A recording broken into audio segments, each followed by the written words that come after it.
So we have completed the ease of doing business. Now let's come to the digital India. अभी ये news में इसलिए है क्योंकि डिजिटल इंडिया वीक जो था प्राइम मिनिस्टर एड्रेस कर रहे थे अभी, तो हमारे प्राइम मिनिस्टर मोदी जी ने बोला कि डिजिटल टेक्नोलॉजीज और डायरेक्ट बेनिफिट ट्रांसफ़र जो है, मतलब वो बेनिफिशरीज के अकाउंट में जाएंगी। मतलब जो भी डायरेक्ट बेनिफिट ट्रांसफ़र है डिजिटल टेक्नोलॉजी से रिलेटेड, वो बेनिफिशरी के डायरेक्ट अकाउंट में जाएगी, जो कि इंडिया जो कि हेल्प करेंगी इंडिया को कि 2.23 लाख करोड़ जो है मिडिल मैन से वो सेव कर सकते हैं। ठीक है, फॉर एग्जांपल अगर हम बात करें तो हम कोई भी चीज़, अगर स्कीम का कोई भी पैसा अगर हम दे रहे हैं तो अगर मिडिल मैन के अकाउंट में, मतलब क्या होता है, जो सेलर है और बायर के बीच में बहुत सारे मिडिल मैन्स रहते हैं, तो वो मिडिल मैन्स क्या करते हैं, बायर तक वो चीज़ें नहीं पहुंचने देते, या जो भी हमारा बेनिफिशियरी है उसके तक नहीं पहुंचने देते। तो इसलिए मिडिल मैन को हटाने के लिए डायरेक्ट बेनिफिट ट्रांसफ़र जो है वो गवर्नमेंट ने इंट्रोड्यूस किया कि डायरेक्ट जिसको बेनिफिट हो रहा है उसी को हम डायरेक्टली ट्रांसफ़र करें, उन्हीं के अकाउंट में ट्रांसफ़र करें। तो इसलिए जो है ये न्यूज़ में था। डिजिटल इंडिया की अगर बात करें तो ये प्रोग्राम जो है फ्लैगशिप प्रोग्राम है, जो कि 2015 में लॉन्च किया गया है। मिनिस्ट्री ऑफ इलेक्ट्रॉनिक्स और आईटी ने लॉन्च किया था, जिसका विजन यही है कि इंडिया को पूरी तरह, जो इंडिया की इकोनॉमी है उसको पूरी तरह डिजिटली हमको चेंज करना है, मतलब डिजिटली एम्पावर्ड सोसाइटी बनाना है इंडिया को। तो इसलिए ये इसका विजन था, और ये कहीं ना कहीं डिजिटल एक्सेस प्रोवाइड करेगा, डिजिटल इंक्लूजन, जो भी एक्सक्लूड है पर्सन उनको इंक्लूड करेगा, डिजिटल एम्पावरमेंट प्रोवाइड करेगा, और जो भी डिजिटल डिवाइड का गैप है उसको ब्रिज करेगा। और ये अम्ब्रेला प्रोग्राम है जिसमें बहुत सारे मल्टीपल प्रोजेक्ट्स जो है अभी रन कर रही है गवर्नमेंट हमारी, जैसे कि digital infrastructure as a utility to every citizen, governance and services on demand, और digital empowerment of the citizen.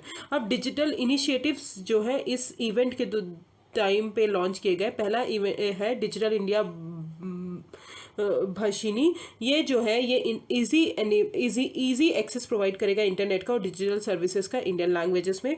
फिर digital India genesis, which is generation next support for innovative startups. ये जो है national deep technology startup platform है, जो कि हमारे startups जो है टायर 2 और टायर 3 सिटीज़ में इंडिया के, उनको हेल्प करेगा। फिर इंडिया stack.global जो है ये भी एक न्यू लॉन्च किया गया है। ये एक ग्लोबल रिपोजिटरी है जो कि बहुत सारे जैसे आधार हो गया, यूपीआई हो गया, डिजी लॉकर हो गया, इन सब चीज़ों को जो है इम्प्लीमेंट करेगी under the scheme India stack. अब इंडिया स्टैक जो है is the name for set of open APIs and digital public goods. फिर माई स्कीम लॉन्च किया गया है। ये सर्विस डिस्कवरी प्लेटफॉर्म है जो कि हमारे गवर्नमेंट स्कीम्स को एक्सेस प्रोवाइड करवाएगी। चिप्स टू स्टार्टअप प्रोग्राम है। इसका एम यही है कि जो स्पेशलाइज्ड मैन पावर है उनको ट्रेन करना है, जहाँ पे सेमीकंडक्टर की जो डिज़ाइन कर रहा है, आपको पता होगा सेमीकंडक्टर मिशन अभी आया था, तो बहुत इंपॉर्टेंट है। इसलिए सेमीकंडक्टर चिप्स की जो डिज़ाइन कर रहे हैं उन मैन पावर को ट्रेन किया जाएगा, उन बैचलर्स को ट्रेन किया जाएगा, और ये इंडिया सेमीकंडक्टर मिशन का पार्ट है। और फिर आया है मेरी पहचान, which is national single sign on NSSO for one citizen login. ये एक यूज़र ऑथेंटिकेशन सर्विस है जहाँ पे single set of credentials provide किए जाएंगे पूरे ऑनलाइन मार्केट के लिए। ओके, सो ये इनिशिएटिव्स जो है इस इवेंट के टाइम पे लॉन्च किए गए हैं। अब what are the key initiatives and under, जो डिजिटल इंडिया के अंदर क्या इनिशिएटिव्स हैं और उसके सिग्निफिकेंस क्या है। तो पहला है ई गवर्नेंस की अगर बात करें तो ई गवर्नेंस के लिए कॉमन सर्विस सेंटर है और डायरेक्ट बेनिफिट ट्रांसफर है। फिर एग्रीकल्चर की बात करें तो हमारा ई नाम है, जो कि आपको पता होगा, नेशनल एग्रीकल्चर मार्केट। हेल्थ की बात करें तो ई संजीवनी और कोविन ऐप है, कोविन है। फिर उसके बाद एजुकेशन की बात करें तो स्वयं पोर्टल है। फाइनेंस की बात करें तो पीएम जनधन योजना है। स्किल्स की बात करें तो पीएमजी दिशा है।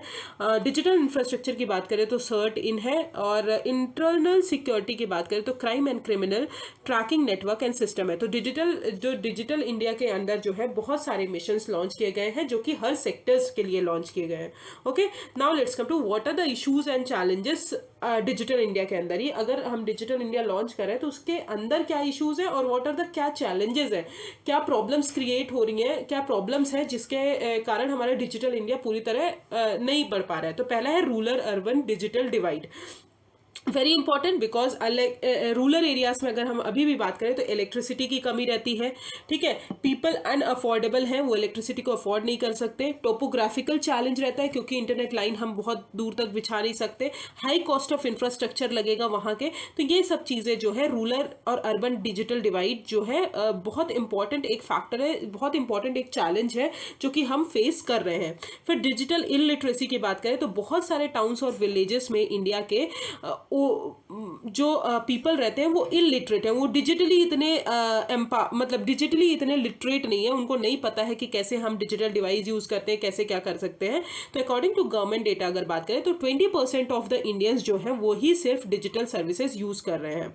फिर आते हैं digital gender inequality, very important, because national family health survey report जो 5 आई है वहाँ पे उन्होंने सजेस्ट किया कि 33.3% जो फीमेल पॉपुलेशन है हमारी वही बस इंटरनेट यूज़ कर रही हैं, और अगर मेल पॉपुलेशन की कंपैरिजन में बताएं तो मेल पॉपुलेशन हमारी 57.1% कर रही है। तो मतलब 33%, मतलब बाकी की जो फीमेल्स हैं वो डिजिटल इंटरनेट वगैरह यूज़ नहीं कर रही है।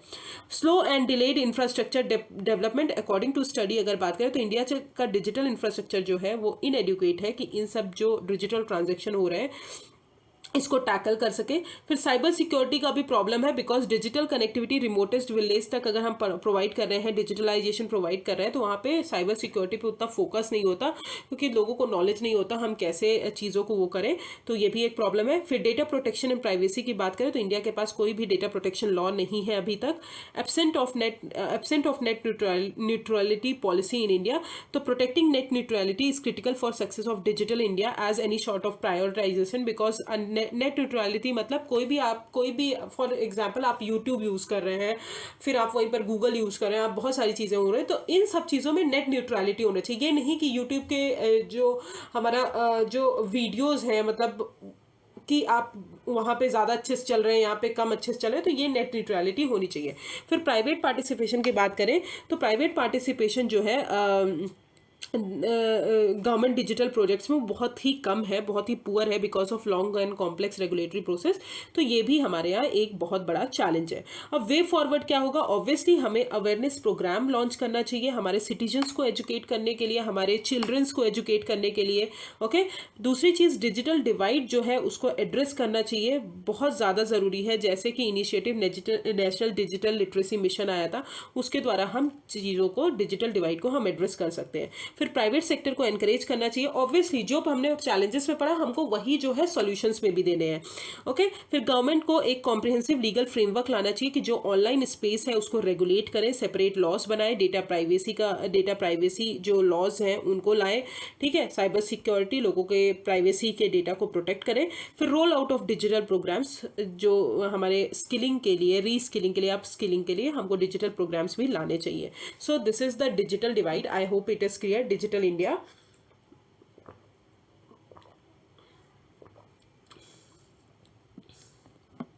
Now let's come to energy poverty.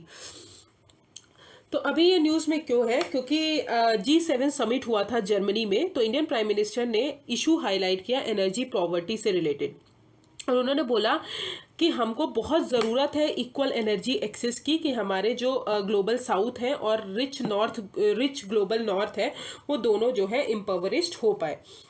अब what is energy poverty and its reason, PM ji ने तो बोल दिया, अब हमें नहीं पता कि एनर्जी पॉवर्टी क्या होती है, एनर्जी कैसे हम प्रोवाइड कर सकते हैं। तो एनर्जी पॉवर्टी को क्या बोलते हैं, फ्यूल पॉवर्टी भी बोलते हैं। एनर्जी पॉवर्टी को क्या बोलते हैं, फ्यूल पॉवर्टी बोलते हैं। यूजुअली इसको दो चीज़ों में डिफाइन किया जा सकता है, एनर्जी एक्सेसिबिलिटी और एनर्जी अफोर्डेबिलिटी। एक्सेसिबिलिटी मतलब कि आप तक एनर्जी पहुंच रही है, इलेक्ट्रिसिटी पहुंच रही है, नहीं पहुंच रही है। एनर्जी अफोर्डेबिलिटी मतलब कि आपके तक जो एनर्जी पहुंच रही है वो कितने कॉस्ट में पहुंच रही है, आपके लिए अफोर्डेबल है कि नहीं, आप उतना पैसा दे पा रहे हैं कि नहीं। तो दो चीजें आप याद रखें, एनर्जी पॉवर्टी का मतलब होता है फ्यूल पॉवर्टी, और इसको दो वेज से यूजुअली डिफाइन किया गया है। पहली है एनर्जी एक्सेसिबिलिटी, मतलब आपको एक्सेस है इलेक्ट्रिसिटी का या नहीं है। दूसरी चीज एनर्जी अफोर्डेबिलिटी, जो इलेक्ट्रिसिटी आ रही है आपके लिए तो उसके लिए आप इतने पैसे देने के लिए कैपेबल हैं या नहीं है, अफोर्डेबल एनर्जी है या नहीं है, ठीक है। तो these are the two ways in which you can define the energy poverty.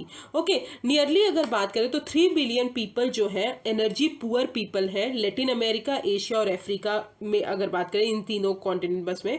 और रिस्क जो है एनर्जी पॉवर्टी का यूरोप में और अदर पार्ट्स जो हमारे एरिया हैं उनमें इंक्रीज हो रही है बिकॉज ऑफ एनर्जी के प्राइसेस हमारे राइज हो रहे हैं। क्यों राइज हो रहे हैं, बिकॉज ऑफ बहुत सारी चीज़ें हैं, ठीक है।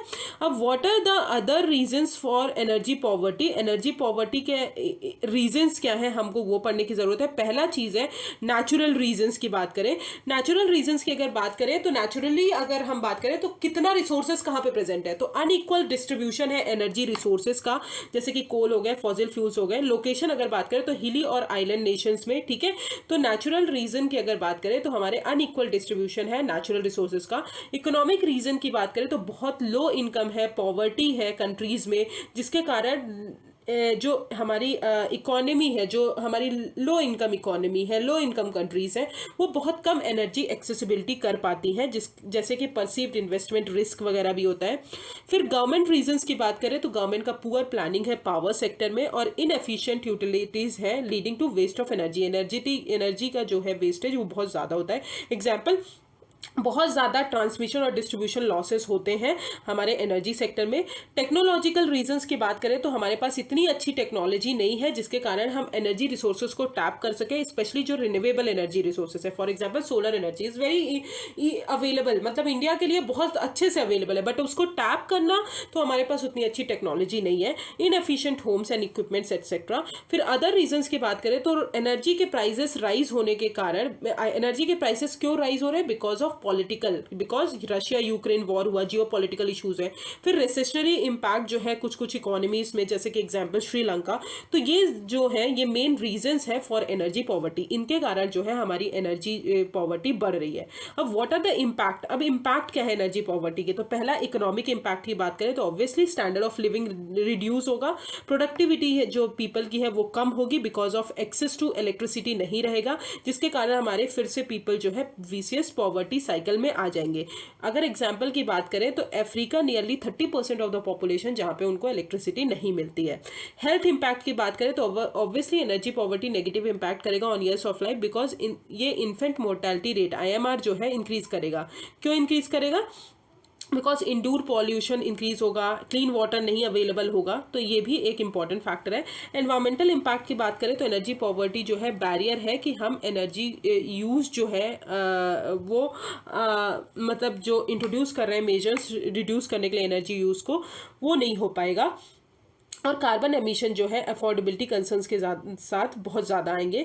पॉलिटिकल इम्पैक्ट की बात करें लॉन्ग टर्म में ये बहुत सीरियस कॉन्सिक्वेंस है ऑटोनोमस डेवलपमेंट ऑफ नेशन के लिए, बिकॉज ऑफ अनएम्प्लॉयमेंट इंक्रीज होगा, पॉवर्टी इंक्रीज होगी, इसके कारण सोशल अनरेस्ट बहुत ज़्यादा बढ़ेगा। For example yellow vest movement जो है वो फ्रांस में स्टार्ट हुआ था बिकॉज ऑफ फ्यूल के प्राइजेस राइज हो गए थे, तो ये भी एक इम्पैक्ट है। अब दीज इम्पैक्ट जो है यूनिवर्सली अगर बात करें हर जगह ही फैला हुआ है, बट सिवियरिटी जो है वो बहुत पॉपुलर है हमारे, बहुत ही प्रोमिनेंट है हमारे लो इनकम कंट्रीज में, जैसे कि इंडिया हो गई। एनर्जी पॉवर्टी जो है combined with low purchasing power, मतलब लोगों के पास इतना पैसा नहीं है, लोगों की जो पैसे की वैल्यू है कम हो जाएगी, और प्रिवलेंट डेवलपमेंटल जो गैप है उनके साथ जो है कंबाइन करके बहुत बड़ा मेजर इशू बन जाता है। अब what are the challenges in addressing energy poverty, अब क्या क्या चैलेंजेस हैं एनर्जी पॉवर्टी को एड्रेस करने के लिए। अगर हम बात करें, इंडिया जो है बहुत सारे इनिशिएटिव्स लिए हैं एनर्जी एक्सेसिबिलिटी और अफोर्डेबिलिटी के लिए डोमेस्टिकली और ग्लोबली, बट बहुत सारे चैलेंजेस है। फॉर एग्जांपल पहला है Atlantic countries, dominance of Atlantic countries. अब आपको पता होगा इंटरनेशनल एनर्जी एजेंसी जो है वो बहुत ही लीडिंग इंस्टीट्यूशन है हमारी एनर्जी सेक्टर के लिए, बट ये जो एजेंसी है वो एटलांटिक जो कंट्रीज है हमारी, US हो गई, ये सारी कंट्रीज उनसे डोमिनेंट है, वही ये सब चलाती हैं। फिर आता है जियो स्ट्रैटेजिक इशू की बात करें, इंडिविजुअल इंटरेस्ट लाइक ओपेक का इंटरेस्ट जो है हाई फ्यूल प्राइसेस, और नाटो का इंटरेस्ट जो है वो रशिया पे है, तो हैव इंक्रीज एनर्जी डेफिशिएंट, तो मतलब एनर्जी डेफिशिएंट इंक्रीज हो रही है। अंडर इन्वेस्टमेंट इन फॉसिल फ्यूल्स, क्लाइमेट चेंज जो है, क्लाइमेट चेंज के कारण बहुत ज़्यादा सिग्निफिकेंट डिक्लाइन हुआ है कि हम इन्वेस्टमेंट करें फॉसिल फ्यूल्स में, तो इसके कारण भी है। फिर टाइटेंड एनवायरमेंटल रेगुलेशन, क्योंकि हमारे एनर्जी पॉवर्टी, हाउस होल्ड की जो एनर्जी पॉवर्टी है due to affordability issues of households using non clean energy. फिर absence of distributive justice due to climate change अगर बात करें तो बोथ डेवलप्ड और डेवलपिंग कंट्रीज जो है उनको कार्बन फुटप्रिंट को लिमिट करना है, जो कि डेवलपिंग कंट्रीज को डिसएडवांटेज में ला रहा है। क्योंकि डेवलप्ड कंट्रीज ने ज़्यादा पहले अपने आप को डेवलप कर लिया, उन्होंने कार्बन एमिट किया, बट अब जो रिस्पॉन्सिबिलिटी है वो डेवलपिंग कंट्रीज के ऊपर आ रही, तो ये भी एक इंपॉर्टेंट जो चैलेंज है। फिर आते हैं डोमेस्टिक चैलेंज की बात करें तो नेशंस का खुद का डोमेस्टिक चैलेंज भी है, जैसे कि इंडिया जो फेस कर रहा है हाई इंपोर्ट डिपेंडेंस, क्योंकि इंडिया जो है पूरी तरह डिपेंडेंस है क्रूड ऑयल कोल पे। High debt and slow pace of reforms and investment issues in power sector. Remote locations जो है वो हमारे यहाँ बहुत डिफिकल्ट हो जाता है वहाँ तक पहुँचाना। और कॉन्फ्लिक्ट बिटवीन एनर्जी पॉवर्टी और मिटिगेटिंग क्लाइमेट चेंज। ऑब्वियसली आप एनर्जी पॉवर्टी अगर मिटिगेट करोगे तो क्लाइमेट चेंज का जो है वो चीज़ें आप नहीं फॉलो कर पाओगे। तो इसमें भी जो है इंडिया कॉन्फ्लिक्टिंग सिचुएशन में है। अब व्हाट आर द इंडिया के इनिशिएटिव्स जो एड्रेस करने के लिए लॉन्च किए हैं। पहला है प्रधानमंत्री सहज बिजली हर घर योजना सौभाग्य स्कीम। एनर्जी एक्सेस जो है हर इलेक्ट्रिफाइड हाउस होल्ड जो है रूरल एरियाज और अर्बन एरियाज में उनको तक पहुंचाया जाएगा। बचत लैंप योजना, ये एनर्जी एफिशिएंट लाइटिंग जो है प्रमोट करने के लिए लाया गया है। One sun one world one grid declaration, ओसवॉक declaration, which is developing countries को वर्ल्ड वाइड एनर्जी को ग्रिड में प्रोवाइड करना है। फिर पीएम कुसुम स्कीम लॉन्च की गई जो फार्मर्स को एनर्जी सिक्योरिटी के लिए लॉन्च की गई। एंड इंटरनेशनल सोलर अलायंस जो है वो लॉन्च किया गया पेरिस क्लाइमेट एग्रीमेंट के टाइम पे, जहाँ पे उन्होंने बोला कि सोलर एनर्जी टेक्नोलॉजीज हैं उनको डिप्लॉय करिए कि एनर्जी एक्सेस हो पाए। Okay, so these are the India's initiative जो इंडिया ने लॉन्च किया। अब what is the way forward. Way forward हमने चैलेंजेस पढ़ लिया, क्या वे फॉरवर्ड हो सकता है। पहली चीज ग्लोबल एनर्जी गवर्नेंस जो है रिफॉर्म करना है। कैसे, G20 हो गए, ब्रिक्स हो गए, इन सब इंटरनेशनल ऑर्गेनाइजेशन को यूटिलाइज करके। एड्रेसिंग इकोनॉमिक इनइक्वालिटीज, कैसे, एज एनर्जी पॉवर्टी जो है वो कहीं ना कहीं परचेसिंग पावर से डायरेक्टली लिंक्ड है, तो हमारी चॉइसेस जो है एनर्जी की उसको हमको इन्फ्लुएंस करना है। गवर्नेंस रिफॉर्म करना है पावर सेक्टर में, इनोवेटिव पॉलिसीज लानी है। इनोवेशन एंड रिसर्च जो है बढ़ाना है। कॉस्ट इफेक्टिव रिलायबल इलेक्ट्रिसिटी हमको प्रोवाइड करनी है। फिर कॉम्प्रिहेंसिव अप्रोच लानी है, जैसे कि of grid, mini grid, national and global grid solutions provide करने हैं। जाके इन सब चीज़ों को यूज़ करना है कि हमारे जो बैरियर्स है टोपोग्राफिक वो रिड्यूस हो पाए।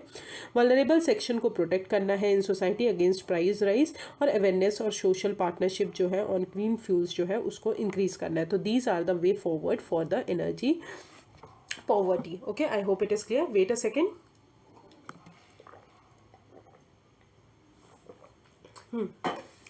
Okay, so we have completed energy poverty. Now let's come to district mineral foundation. Very important, centre ने अभी गाइडलाइन रिलीज की है कि जो क्राइटेरिया है डिस्ट्रिक्ट मिनरल फंड का, मतलब फाउंडेशन फंड का, उसके यूज़ के लिए, मतलब उन्होंने टाइटन किए हैं कुछ रूल्स टू एंश्योर दैट कि वो जो है जो भी हम फंड यूज़ करें वो स्पेसिफाइड पर्पस के लिए यूज़ करें। और जो जैसे कि रीडेवलपमेंट हमको किस एरियाज़ का करना है और जो पीपल अफेक्टेड है माइनिंग एक्टिविटीज़ से, उन सब चीज़ों के लिए ये फंड यूज़ करें।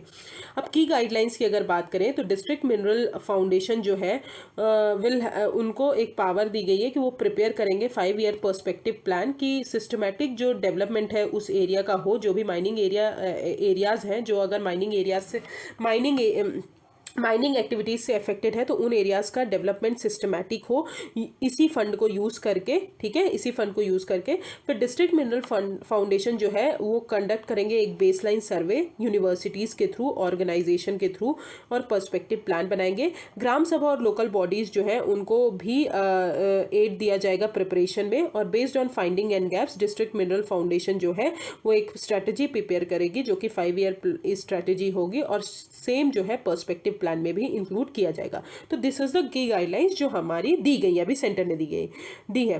रीसेंट अमेंडमेंट की अगर बात करें, मार्च 2020 में गवर्नमेंट ने गाइडलाइंस इशू किए थे कि अप टू 30% जो फंड है हमारे डिस्ट्रिक्ट मिनरल फाउंडेशन फंड में, उस चीज़ को हम कोविड-19 के लिए यूज़ कर सकते हैं। According to mineral and MMDR amendment act 2021, central government ने एक डायरेक्शन दिया regarding composition and utilisation of fund, while state government continue to prescribe the constitution and function of the DMF। ठीक है, तो DMF का जो फंक्शन है और फंक्शन है वो स्टेट गवर्नमेंट प्रिस्क्राइब करेगी और जो फंड है कंपोजिशन और यूटिलाइजेशन ऑफ फंड के लिए सेंट्रल गवर्नमेंट प्रोवाइड करेगी। 2021 में गवर्नमेंट ने एक ऑर्डर इशू किया कि कोई भी सैंक्शन और अप्रूवल नहीं दिया जाएगा DMF से निकालने के लिए, मतलब DMF फंड से अगर आपको कोई भी एक्सपेंडिचर निकालना है तो उसके लिए कोई भी सैंक्शन और अप्रूवल नहीं दिया जाएगा, और वो तभी दिया जाएगा जब स्टेट गवर्नमेंट और स्टेट एजेंसी जो है परमिशन देगी। तो 2021 में गवर्नमेंट ने बोला। अब हम आते हैं what is district mineral fund, foundation और फंड जो भी है। तो under minerals and mines act जो 2015 का है, सेंट्रल गवर्नमेंट ने एक डिस्ट्रिक्ट मिनरल फाउंडेशन बनाई 2015 में। Under this district mineral foundation जो है हर स्टेट में, हर डिस्ट्रिक्ट में जहाँ पे माइनिंग हो रही है वहाँ पे क्रिएट की जाएगी। याद रखिएगा, हर डिस्ट्रिक्ट में क्रिएट की जाएगी कि डिस्ट्रिक्ट मिनरल फाउंडेशन फंड जो है is created in each district that has mining. अब माइनिंग कंपनीज जो है माइनिंग कंपनीज जो माइन कर रही हैं वहाँ पे, उनको डिस्ट्रिक्ट मिनरल फाउंडेशन फंड को 30% जो है रॉयल्टी अमाउंट देना पड़ेगा फॉर लीज ग्रांटेड बिफोर 2050। अगर 2015 के पहले आपको किसी माइनिंग कंपनीज को, मान लीजिए कोई एरिया है फॉर एग्जांपल, उस एरिया को माइनिंग कंपनी को किसी को दिया गया, तो उनको जो है लीज पे दिया गया 2015 के पहले, तो उन डिस्ट्रिक्ट मिनरल फाउंडेशन फंड में उनको 30% रॉयल्टी चार्जेस देने पड़ेंगे। और 10% अगर आप पोस्ट 2015 के बाद लॉन्च आए हैं तो आपको 10% देना पड़ेगा। अब फंड जो भी कलेक्ट होगा वो मैनेज किया जाएगा by a non profit trust, और वो यूज़ किया जाएगा जो भी माइनिंग एरियाज में अफेक्टेड पीपल हैं उनके वेलफेयर के लिए यूज़ किया जाएगा, जैसे कि ट्राइबल हो गए, फॉरेस्ट ड्वेलिंग कम्युनिटीज़ हो गई। अब हर डिस्ट्रिक्ट का सेपरेट ट्रस्ट होगा, ओके। और ये एक स्पेशल फंड है जो कि किसी भी पर्टिकुलर स्कीम और एरिया ऑफ वर्क से टाइड नहीं है, और ये हर फाइनेंशियल ईयर में लैप्स नहीं होता, अगले फाइनेंशियल ईयर में इसको यूज किया जा सकता है। अनयूज्ड फंड जो है वो get accumulated over the years, okay. तो अनयूज्ड फंड जो है वो एक्यूमुलेट होता जाएगा। अब स्टेटस अगर बात करें डिस्ट्रिक्ट मिनरल फाउंडेशन फंड की, तो करंटली ये फंड जो है वो setup in 600 mining affected district in 23 states of India. ₹60,203 crore have been collected under this, and about 39% जो भी कलेक्ट हुआ है वो कोल और लिग्नाइट से कलेक्ट हुआ है, और 50% जो है मेजर मिनरल्स जैसे कि अदर हैं उनसे कलेक्ट हुआ है। अब आते हैं what are the issues in district mineral foundation fund. तो इंटर स्टेट डिफरेंसेस हैं कैसे, अंटिल सितंबर 2021 बात करें तो उड़ीसा, छत्तीसगढ़, तो करंटली ये फंड जो है वो setup in 600 mining affected district in 23 states of India. ₹60,203 crore have been collected under this, and about 39% जो भी कलेक्ट हुआ है वो कोल और लिग्नाइट से कलेक्ट हुआ है, और 50% जो है मेजर मिनरल्स जैसे कि अदर हैं उनसे कलेक्ट हुआ है। अब आते हैं what are the issues in district mineral foundation fund. तो इंटर स्टेट डिफरेंसेस हैं कैसे, अंटिल सितंबर 2021 बात करें तो उड़ीसा, छत्तीसगढ़ हो गए, झारखंड, राजस्थान, मध्य प्रदेश, तेलंगाना जो हो गए, यही एरियाज जो है जहाँ पे मिनरल्स बहुत पाए जाते हैं वो अकाउंट करते हैं 80% of the total DMF collection. ठीक है, कुछ स्टेट्स जो है जैसे कि कर्नाटका और वो स्पेंडिंग जो है वो higher than their corresponding collection, जितना वो कलेक्ट करते हैं उनसे ज़्यादा उनकी स्पेंडिंग है, okay. Lack of record maintenance, तो प्रधानमंत्री PMKKY जो गाइडलाइंस मेंशन करती है कि हर DMF ट्रस्ट फंड को वेबसाइट मेंटेन करनी पड़ेगी जहां पे वो डेटा प्रोवाइड करेंगे कि वहां पे माइनिंग से ये एरिया अफेक्टेड है, पीपल कितने अफेक्टेड है, सेक्टर वाइज डिटेल्स प्रोवाइड करेंगे। बट बहुत सारे जो स्टेट्स हैं उन्होंने वेबसाइट ही नहीं फॉलो की और ना ही डिस्ट्रिक्ट लेवल डेटा प्रोवाइड किया। फिर आते हैं पावर टशल की बात करें तो वाइल DMF एडमिनिस्ट्रेशन जो है वो डिस्ट्रिक्ट और स्टेट के अंदर आते हैं, बट जो न्यू 2021 का MMDR एक्ट अमेंडमेंट आया है वो जो है ग्रेटर पावर किसको प्रोवाइड करती है, सेंट्रल गवर्नमेंट को प्रोवाइड करती है, तो पावर टशल भी आता है। फिर आते हैं lack of ground level participation, तो स्टेट DMF रूल्स जो है और प्रधानमंत्री खनिज श्रेष्ठ कल्याण योजना जो है वो क्लियरली मेंशन करती है कि पावर और रोल जो है ग्राम सभा का माइनिंग अफेक्टेड एरियाज में बेनिफिशियरीज के लिए होना चाहिए, DMF प्लानिंग के लिए होना चाहिए, वर्क और स्कीम्स को रिव्यू करना चाहिए, बट ये यहाँ पे प्रैक्टिकली कोई स्कोप ग्राम सभा का दिख नहीं रहा है। फिर पुअरली प्लान्ड और एडहॉक इन्वेस्टमेंट, तो this is a categorical problem in most mining affected district and is particularly worst in areas of high tribal population, okay.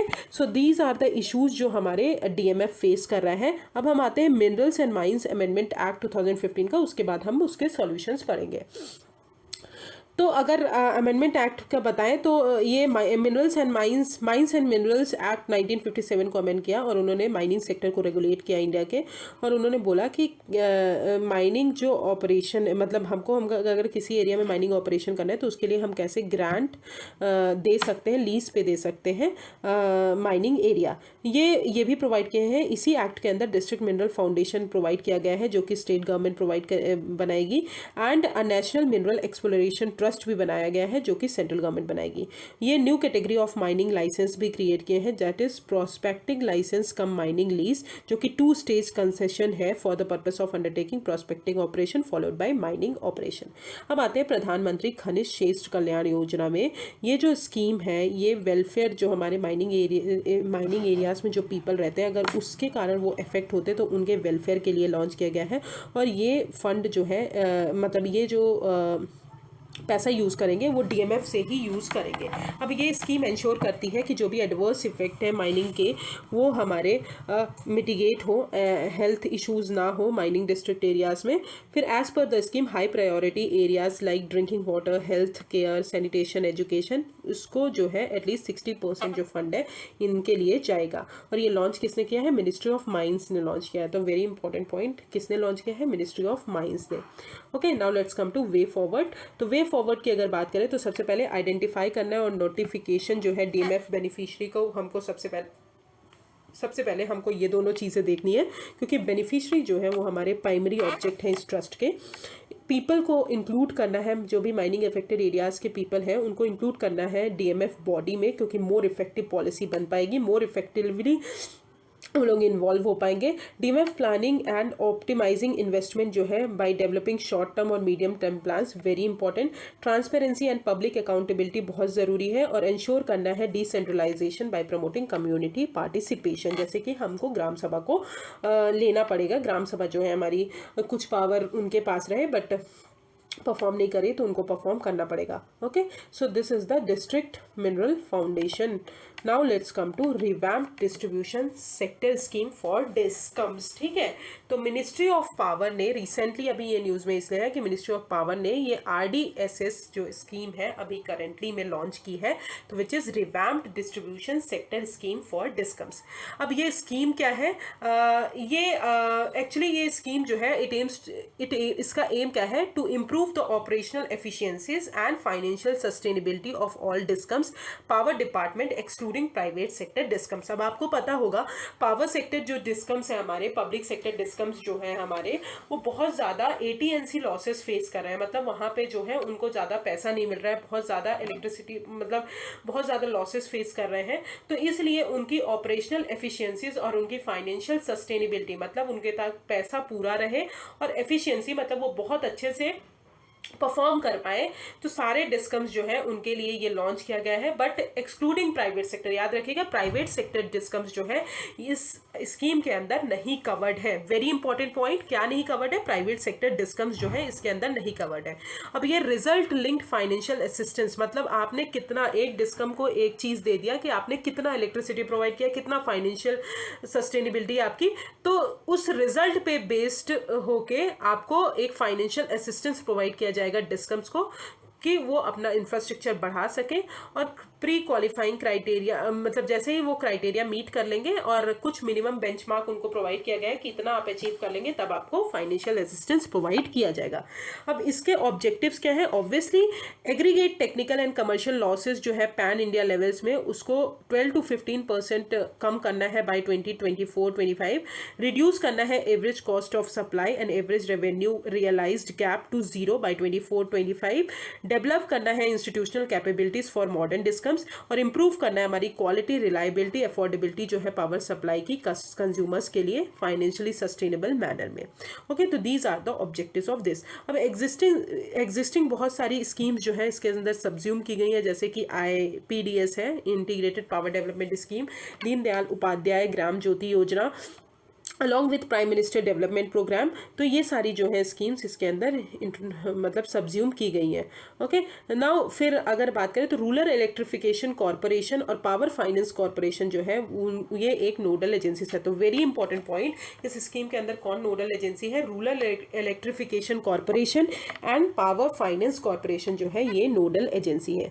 अब अदर फीचर्स अगर स्कीम्स की बात करें तो result link financial assistance provide किया जाएगा infrastructure के लिए, state specific action plan provide किया जाएगा, सोलराइजेशन ऑफ एग्रीकल्चर फीडर्स जो फार्मर्स के लिए इलेक्ट्रिसिटी सप्लाई हो पाए, prepaid smart metering to be implemented in public private partnership. Smart metering देना पड़ेगा फीडर एंड डिस्ट्रीब्यूशन ट्रांसफार्मर के लिए। फिर लेवरेजिंग आर्टिफिशियल इंटेलिजेंस और provision of special category status जो है in terms of extra grant for smart metering project. Okay, so these are the other features of discom. अब major component जो है consumer meters and system meters है, फिर feeder segregation है, modernisation of distribution system in urban areas and rural and urban area system है। अब आते हैं what about discom sectors in India. Significance पहले पढ़ लेते हैं, उसके बाद हम वो पढ़ते हैं। सिग्निफिकेंस क्या होगा? ऑब्वियसली इंप्रूव करेंगी ऑपरेशनल एफिशिएंसी और फाइनेंशियल सस्टेनेबिलिटी, जो हमने देखा। Modernisation and strengthening of distribution infrastructure, improvement होगा हमारा इम्प्रूवमेंट होगा हमारी क्वालिटी जो इलेक्ट्रिसिटी की जो हम प्रोवाइड करने वाले हैं कंज्यूमर्स तक। AT&C लॉसेज रिड्यूस हो गए। इंस्टॉलेशन ऑफ स्मार्ट मीटर्स, मतलब स्मार्ट मीटर्स जो है इंस्टॉल हो पाएंगे। अब आते हैं डिस्कम सेक्टर्स इन इंडिया की बात करें तो 3 पिलर्स हैं हमारे इलेक्ट्रिसिटी के। पहला है जनरेशन, दूसरा है ट्रांसमिशन, तीसरा है डिस्ट्रीब्यूशन। पहले जनरेट करना है, प्रोड्यूस करना है डिफरेंट फ्यूल्स को यूज करके पावर को, फिर ट्रांसमिट करना है बल्क पावर जो है वो जनरेशन प्लांट तक हमको ट्रांसमिट करना है, डिस्ट्रीब्यूशन तक, फिर डिस्ट्रीब्यूट करना है जो हमारी सप्लाई एनर्जी इलेक्ट्रिसिटी की वो हमको इंडिविजुअल कंज्यूमर तक हमको डिस्ट्रीब्यूट करना है। तो थर्ड स्टेज जो है जहाँ पे डिस्ट्रीब्यूशन इन्वॉल्व है, सारे कंज्यूमर तक हमको डिस्ट्रीब्यूशन करना है, वहाँ पे डिस्कम्स जो है हमारी पिक्चर में आती है। अब डिस्कम्स जो है यूटीज पे वो डायरेक्टली एडमिनिस्टर हमारी सेंट्रल गवर्नमेंट करती है, बस स्टेट गवर्नमेंट में हमारी रिस्पेक्टिव स्टेट गवर्नमेंट करती है डिस्कम्स को एडमिनिस्टर। अब प्राइवेट डिस्कम्स जो है वो भी हमारे इंडिया में ऑपरेशनलाइज्ड है, बट बहुत फ्यू सिटीज़ में है। अब अंडर द इंडियन कॉन्स्टिट्यूशन अगर बात करें तो पावर जो है हमारा कॉन्करेंट लिस्ट में आता है, तो हमारा स्टेट और सेंटर दोनों लॉ बना सकते हैं। तो रिस्पॉन्सिबिलिटी जो है डिस्ट्रीब्यूशन और सप्लाई की रूरल और अर्बन कंज्यूमर्स के पास, वो स्टेट के पास जाती है। अदर की इश्यूज पावर सेक्टर की अगर बात करें तो पुअर फाइनेंशियल सिचुएशन है हमारे डिस्कम्स की, और जिसके कारण हमारी पीपल तक जो है सप्लाई अच्छे से नहीं पहुंच पा रही है। कॉन्सिक्वेंटली ये हमारी क्वालिटी जो है इलेक्ट्रिसिटी की वो भी इम्पैक्ट हो रही है। अब प्रेजेंट स्टेटस अगर बात करें तो स्टेट ओन डिस्कम्स जो है across the country are financially and operationally बहुत ज़्यादा ख़राब है लास्ट 15 ईयर से। अब चैलेंजेस क्या क्या हमारे डिस्कम्स फेस कर रहे हैं वो हम देखते हैं। तो चैलेंजेस की अगर बात करें तो high level of aggregate and technical AT&C losses जो है वो बहुत ज़्यादा है। दीज लॉसेज जो है वो पुअर और इनएडिक्वेट इंफ्रास्ट्रक्चर जो है जहाँ तक हमारे बिल और थेफ्ट वगैरह ये सब भी बढ़ रहे हैं, तो इसके कारण ठीक है। इम्पैक्ट ऑफ कोविड-19 पेंडेमिक के कारण हमारे डिस्कम्स की जो प्रॉब्लम थी वो और ज़्यादा बढ़ गई, बिकॉज उनकी जो डिमांड है वो कम हो गई। फिर आते हैं delays in tariff determination despite centres prescription जो था कि एनुअल और पीरियोडिकल रिविजन हमको करना है रिटेल पावर टैरिफ का, बट वो नहीं हो पाया। फिर पावर प्रोक्योरमेंट कॉस्ट ऑप्टिमाइजेशन, तो डिस्कम्स जो है ओवर सब्सक्राइब है कि बहुत एक्सपेंसिव है। और long term thermal power purchase agreement जो है उसके कारण जो है बहुत ज़्यादा प्रॉब्लम हो रही है। फिर upgrading distribution infrastructure, many losses making discoms जो है are unable to invest in upgradation and maintenance. Lack of progress in earlier initiative, तो गवर्नमेंट अंडर वेरियस रिजीम्स उन्होंने ट्राई किया कि हमारी जो कंडीशन है डिस्कम्स की इंडिया में इंप्रूव करनी है through relief package, but under UDAY state government जो है 70% ऑफ द डिस्कम्स डेट जो था, मतलब लोन था डिस्कम्स का, वो स्टेट गवर्नमेंट ने ले लिया, इशूइंग लो इंटरेस्ट बॉन्ड उनको इशू करके to service the rest of the debt. ठीक है, तो these are the challenges. Now let's come to the way forward की अगर बात करें तो डिस्कम्स रीस्ट्रक्चरिंग हमको करने की ज़रूरत है। कैसे? रेगुलेटरी फंक्शंस हमको इंसुलेट करना है, हायर प्राइवेट पार्टिसिपेशन बढ़ाना है ग्रेटर एफिशिएंसी के लिए, और PPP मॉडल जो है लॉस मेकिंग एरियाज में यूज़ करना है। फिर रिन्यूएबल एनर्जी इंटीग्रेशन रिफॉर्म्स करने हैं। डिस्कम्स को हमको ये बोलना है कि एनर्जी स्टोरेज करें, मिनी ग्रिड्स वगैरह सप्लाई करें, और स्ट्रेंथन करना है RDSS स्कीम को। ठीक है, तो these are the way forward. Now let's come to India's bio economy report 2022। Very important, ये बायो इकोनॉमी क्या होता है ये सब इम्पॉर्टेंट है।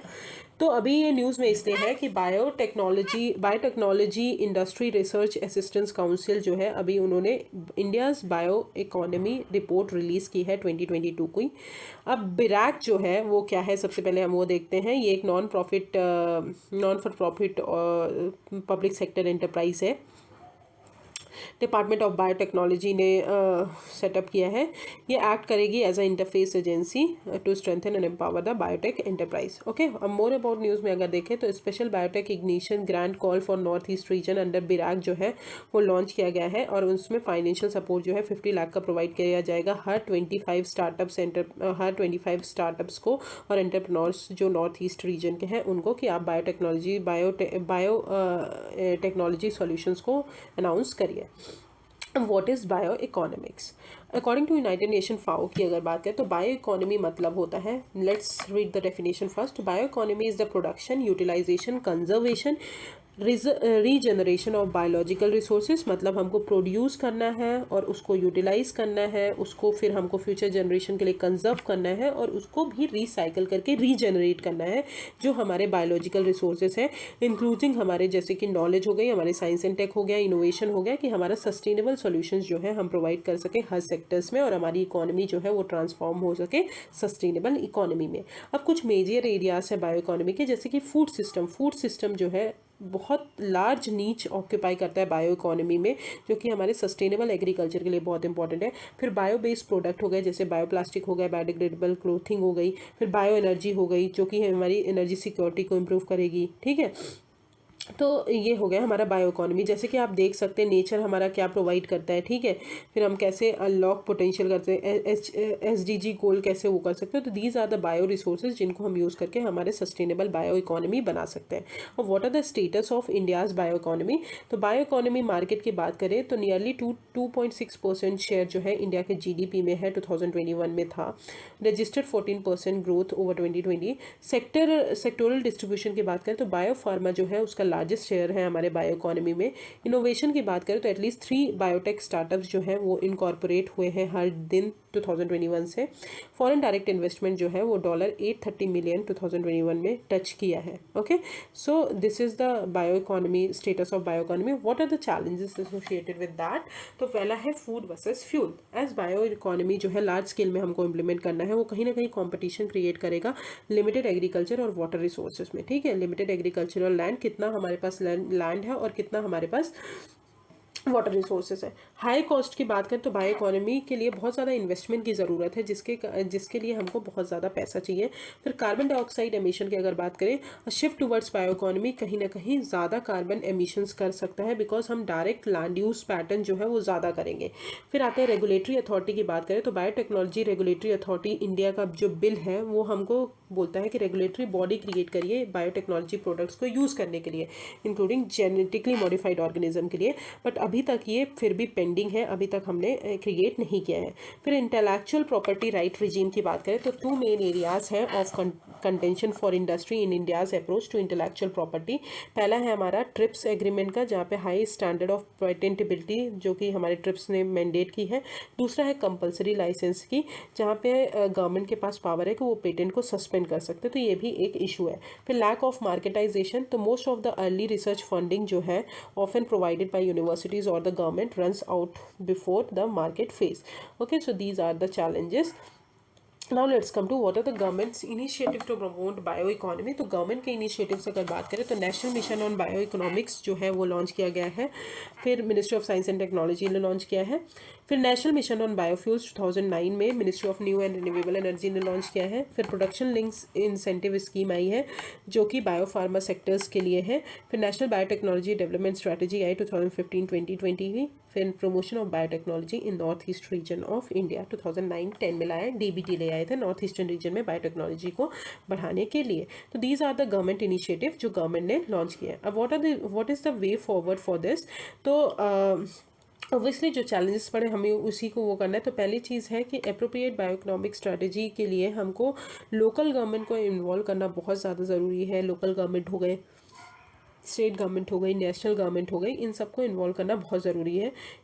तो इसके और अदर प्लेयर्स कैसे इन्वेस्टमेंट इंक्रीज़ करना है, रिसर्च इनोवेशन ट्रेनिंग में, पॉलिसी कोऑर्डिनेशन और इंगेजमेंट बढ़ाना है, बिल्डिंग ह्यूमन कैपिटल को बिल्डअप करना है, इकोसिस्टम जो है इनोवेशन के लिए बनाना है और स्विफ्टर इम्प्लीमेंटेशन करना है ऑफ कोऑर्डिनेटेड पॉलिसीज और मार्केट और कॉम्पिटिटिवनेस इंप्रूव करना है. तो this is the way forward for bioeconomy. I hope it is clear. Now let's come to the Pradhan Mantri formalisation of micro food processing enterprise scheme. Very important scheme. Okay, so now let's come to this scheme. तो PM Pradhan Mantri formalisation of micro food processing enterprises scheme जो है ये ministry of food processing industries ने launch किया है under आत्मनिर्भर Bharat. Launch किया था जो कि 2 साल कंप्लीट कर लिया है. ये सेंट्रली स्पॉन्सर्ड स्कीम है जो कि फाइनेंशियल, टेक्निकल और बिजनेस सपोर्ट प्रोवाइड करेगी हमारे जो फूड प्रोसेसिंग इंडस्ट्रीज है, माइक्रो फूड प्रोसेसिंग इंडस्ट्रीज हैं उनको. ऑब्जेक्टिव ये है कि हमको कैपेसिटी बिल्डअप करना है of entrepreneurship through technical knowledge. Increase करना है कि हम उनको क्रेडिट मिल पाए जो माइक्रो फूड प्रोसेसिंग एंटरप्रेन्योर है उनको टेक्नोलॉजी अपग्रेडेशन के लिए. सपोर्ट करना है फार्मर प्रोड्यूसर ऑर्गेनाइजेशन को, सेल्फ हेल्प ग्रुप्स को, प्रोड्यूसर्स कोऑपरेटिव्स को, कोऑपरेटिव सोसाइटीज़ को. सपोर्ट करना है कि एग्जिस्टिंग एंटरप्राइज को हमको फॉर्मल फ्रेमवर्क में हम ट्रांजिशन कर सकें और इंटीग्रेट करना है सप्लाई चेन को. अब कंपोनेंट क्या है इसके? कंपोनेंट की अगर बात करें तो 1 district 1 product, upgradation of individual, support to FPO. These are the component जो कि आपको पढ़ने की ज़रूरत है, मतलब ज़्यादा नहीं, बस एक बार देख लीजिए. और ये इम्प्लीमेंट किया जाएगा ये इम्प्लीमेंट किया गया है 5 साल के लिए 2020 से 2025 तक, जहाँ पे ₹10,000 करोड़ दिया गया है. अब एक्सपेंडिचर जो है वो शेयर किया जाएगा 60:40 रेशियो में between central and state government और 90:10 रेशियो में north eastern and Himalayan state में. ओके, 60:40 में यूटी जहाँ पे लेजिस्लेचर और 100% जो है सेंटर देगी जहाँ पे सिर्फ यूटीज है. ठीक है. अब की फीचर जहाँ पे लेजिस्लेचर नहीं है. की फीचर्स स्कीम की अगर बात करें तो 2 लाख एफएमई जो है वो प्रोवाइड किया जाएगा, डायरेक्ट फाइनेंशियल असिस्टेंस प्रोवाइड किया जाएगा क्रेडिट लिंक सब्सिडी के द्वारा. एग्जिस्टिंग जो individual micro food processing units हैं, units desirous of upgradation of their unit can avail credit link subsidy जो है @ 35% दिया जाएगा. सीड्स कैपिटल जो है ₹40,000 पर सेल्फ हेल्प ग्रुप मेंबर्स को दिया जाएगा. एफपीओ सेल्फ हेल्प ग्रुप्स जो है, प्रोड्यूसर्स कोऑपरेटिव्स जो है उनको प्रोवाइड किया जाएगा credit linked grant of 35% for capital investment. Schemes जो है वो वेस्ट टू वेल्थ प्रोडक्ट को भी देख रही है, माइनर फॉरेस्ट प्रोड्यूस को भी. यूनियन बैंक ऑफ इंडिया जो है वो नोडल एजेंसी है फॉर इम्प्लीमेंटेशन. और माइक्रो फूड प्रोसेसिंग यूनिट्स जो है उन जो भी इन द इनफॉर्मल सेक्टर उनको एलिजिबल सपोर्ट प्रोवाइड किया जाएगा under the scheme. Okay, so these are the key features and training provide की जाएगी एंड एंटरप्रेन्योरशिप डेवलपमेंट स्किलिंग के लिए. Okay, now let's come to what is the significance of this scheme. तो पहली चीज़ है ये टोटल इन्वेस्टमेंट जो है ₹35,000 करोड़ जनरेट करेगी. Over 1 lakh self help group members जो हैं वो इससे बेनिफिट होंगे. Benefit 8 lakh units through access to information, training and better exposure and formalisation. और एम्प्लॉयमेंट प्रोवाइड करेगी 9 lakh skilled and semi skilled workers को. अब what is about food processing sector और उसका स्टेटस देखते हैं. तो फूड प्रोसेसिंग सेक्टर की बात करें तो फूड प्रोसेसिंग सेक्टर मतलब जो भी एग्रीकल्चर प्रोडक्ट है उसको ट्रांसफॉर्म करना फूड में कि वो कंज्यूमेबल हो पाए. ठीक है. तो ये है, इसमें 2 कैटेगरीज आती है. पहला है मैन्युफैक्चरिंग प्रोसेस, दूसरा है वैल्यू एडेड प्रोसेस. अब वैल्यू एडेड में जो शेल्फ लाइफ वगैरह बढ़ाते हैं वो. स्टेटस इंडिया की बात करें तो इंडिया का food processing sector one of the largest sector है. ठीक है. और ये आपको पढ़ने की ज़रूरत नहीं है. और इंडिया जो है फर्स्ट प्रोड्यूसर एक्सपोर्टर है हमारे स्पाइसेस का वर्ल्ड में. और इंडिया को जो है फर्स्ट रैंक करता है प्रोडक्शन ऑफ मिल्क, पल्सेस और जूट्स में, और सेकंड फ्रूट्स और वेजिटेबल में, थर्ड सीरियल्स में. ओके. अब आते हैं draft national food processing policy 2019 की स्ट्रेटेजी फॉर एफपीआई. तो क्लस्टर्स को हमको प्रमोट करना है, कन्वर्ज करना है सर्विसेज और जो कि हमारी डिफरेंट मिनिस्ट्रीज और डिपार्टमेंट प्रोवाइड करते हैं. फोकस करना है हमारी कॉम्पिटिटिवनेस में. टेक्नोलॉजी अपग्रेड करना है. इंडिया की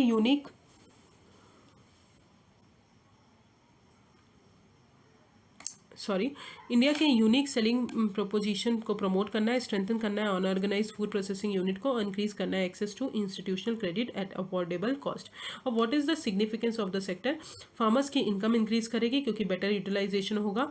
मिनिमाइज करेगी वेस्ट हर स्टेज में बिकॉज फूड प्रोसेसिंग चेन जो है वो बहुत अच्छे से वहाँ पे अगर इंफ्रास्ट्रक्चर डेवलप हो गया तो वो मिनिमाइज करेगी. मॉडर्न टेक्नोलॉजी इंट्रोड्यूस होगी. पॉलिसी सपोर्ट प्रोवाइड किया जाएगा इंफ्रास्ट्रक्चर क्रिएट करने के लिए. एक्सपोर्ट जो है फूड प्रोसेसिंग प्रोडक्ट्स का वो बढ़ जाएगा और रिकॉग्नाइज करेगी इमेंस पोटेंशियल ऑफ एफपीआई. अब कुछ अब कुछ अदर स्टेप्स जो लिए गए हैं गवर्नमेंट ने लिया है, तो प्रधानमंत्री किसान संपदा योजना जो कि हमारे मॉडर्न इंफ्रास्ट्रक्चर को क्रिएट करने के लिए लिए गए हैं, और फिर production link incentive schemes for food processing industries, तो वो भी हमने बता दिया कि जो भी एक्सपोर्ट के लिए बहुत इंपॉर्टेंट है ये स्कीम। अब आते हैं व्हाट आर द चैलेंजेस। तो पहली चीज़ है formalisation of the section. Unorganised food producing sectors जो है वो 25 लाख यूनिट जो है मतलब 74% ऑफ द एम्प्लॉयमेंट को कंट्रीब्यूट करते हैं, जो कि फॉर्मलाइज ही नहीं है, अनऑर्गेनाइज सेक्टर्स हैं। फिर lack of credit support and technology, क्योंकि मॉडर्न टेक्नोलॉजी का एक्सेस बहुत कम है, जिसके कारण हमारे जो इतने अच्छे से फूड प्रोसेसिंग इंडस्ट्री जो है सेक्टर जो है वो डेवलप नहीं हो पा रहा है।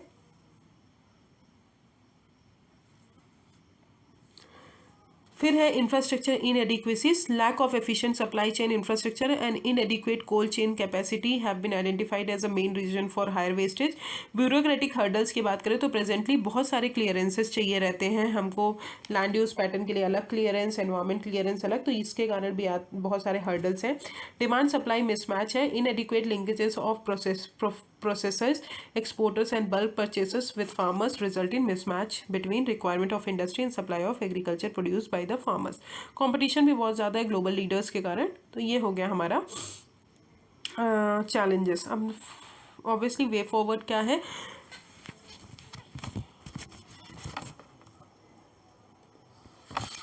वे फॉरवर्ड में हम यही बताएंगे कि इंफ्रास्ट्रक्चर डेवलप करना है, क्योंकि सप्लाई चेन इंफ्रास्ट्रक्चर डेवलप करना है फूड प्रोसेसिंग सेक्टर्स के लिए, जैसे फार्म टू गेट इंफ्रास्ट्रक्चर बढ़ पाए। डेवलपमेंट करना है फूड पार्क्स का एग्रीकल्चर को प्रमोट करने के लिए। फूड सेफ्टी इंफ्रास्ट्रक्चर को क्रिएट करना है by setting up new and modernisation existing laboratories. और फाइनेंशियल इंसेंटिव्स जो है वो बहुत प्रोवाइड करने की ज़रूरत है, फिजिकल इंसेंटिव्स इंफ्रास्ट्रक्चर को सपोर्ट करने के लिए, कैपिटल इन्वेस्टमेंट सब्सिडी जो है, ये सब चीज़ें जो है हमको प्रोवाइड करने की ज़रूरत है। So this is the end of हमारा दिस स्कीम जो 2 साल कंप्लीट कर चुके हैं, प्रधानमंत्री formalisation of micro food processing enterprises. Okay,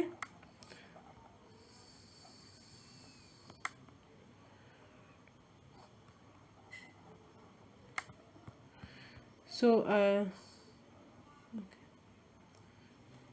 thank you.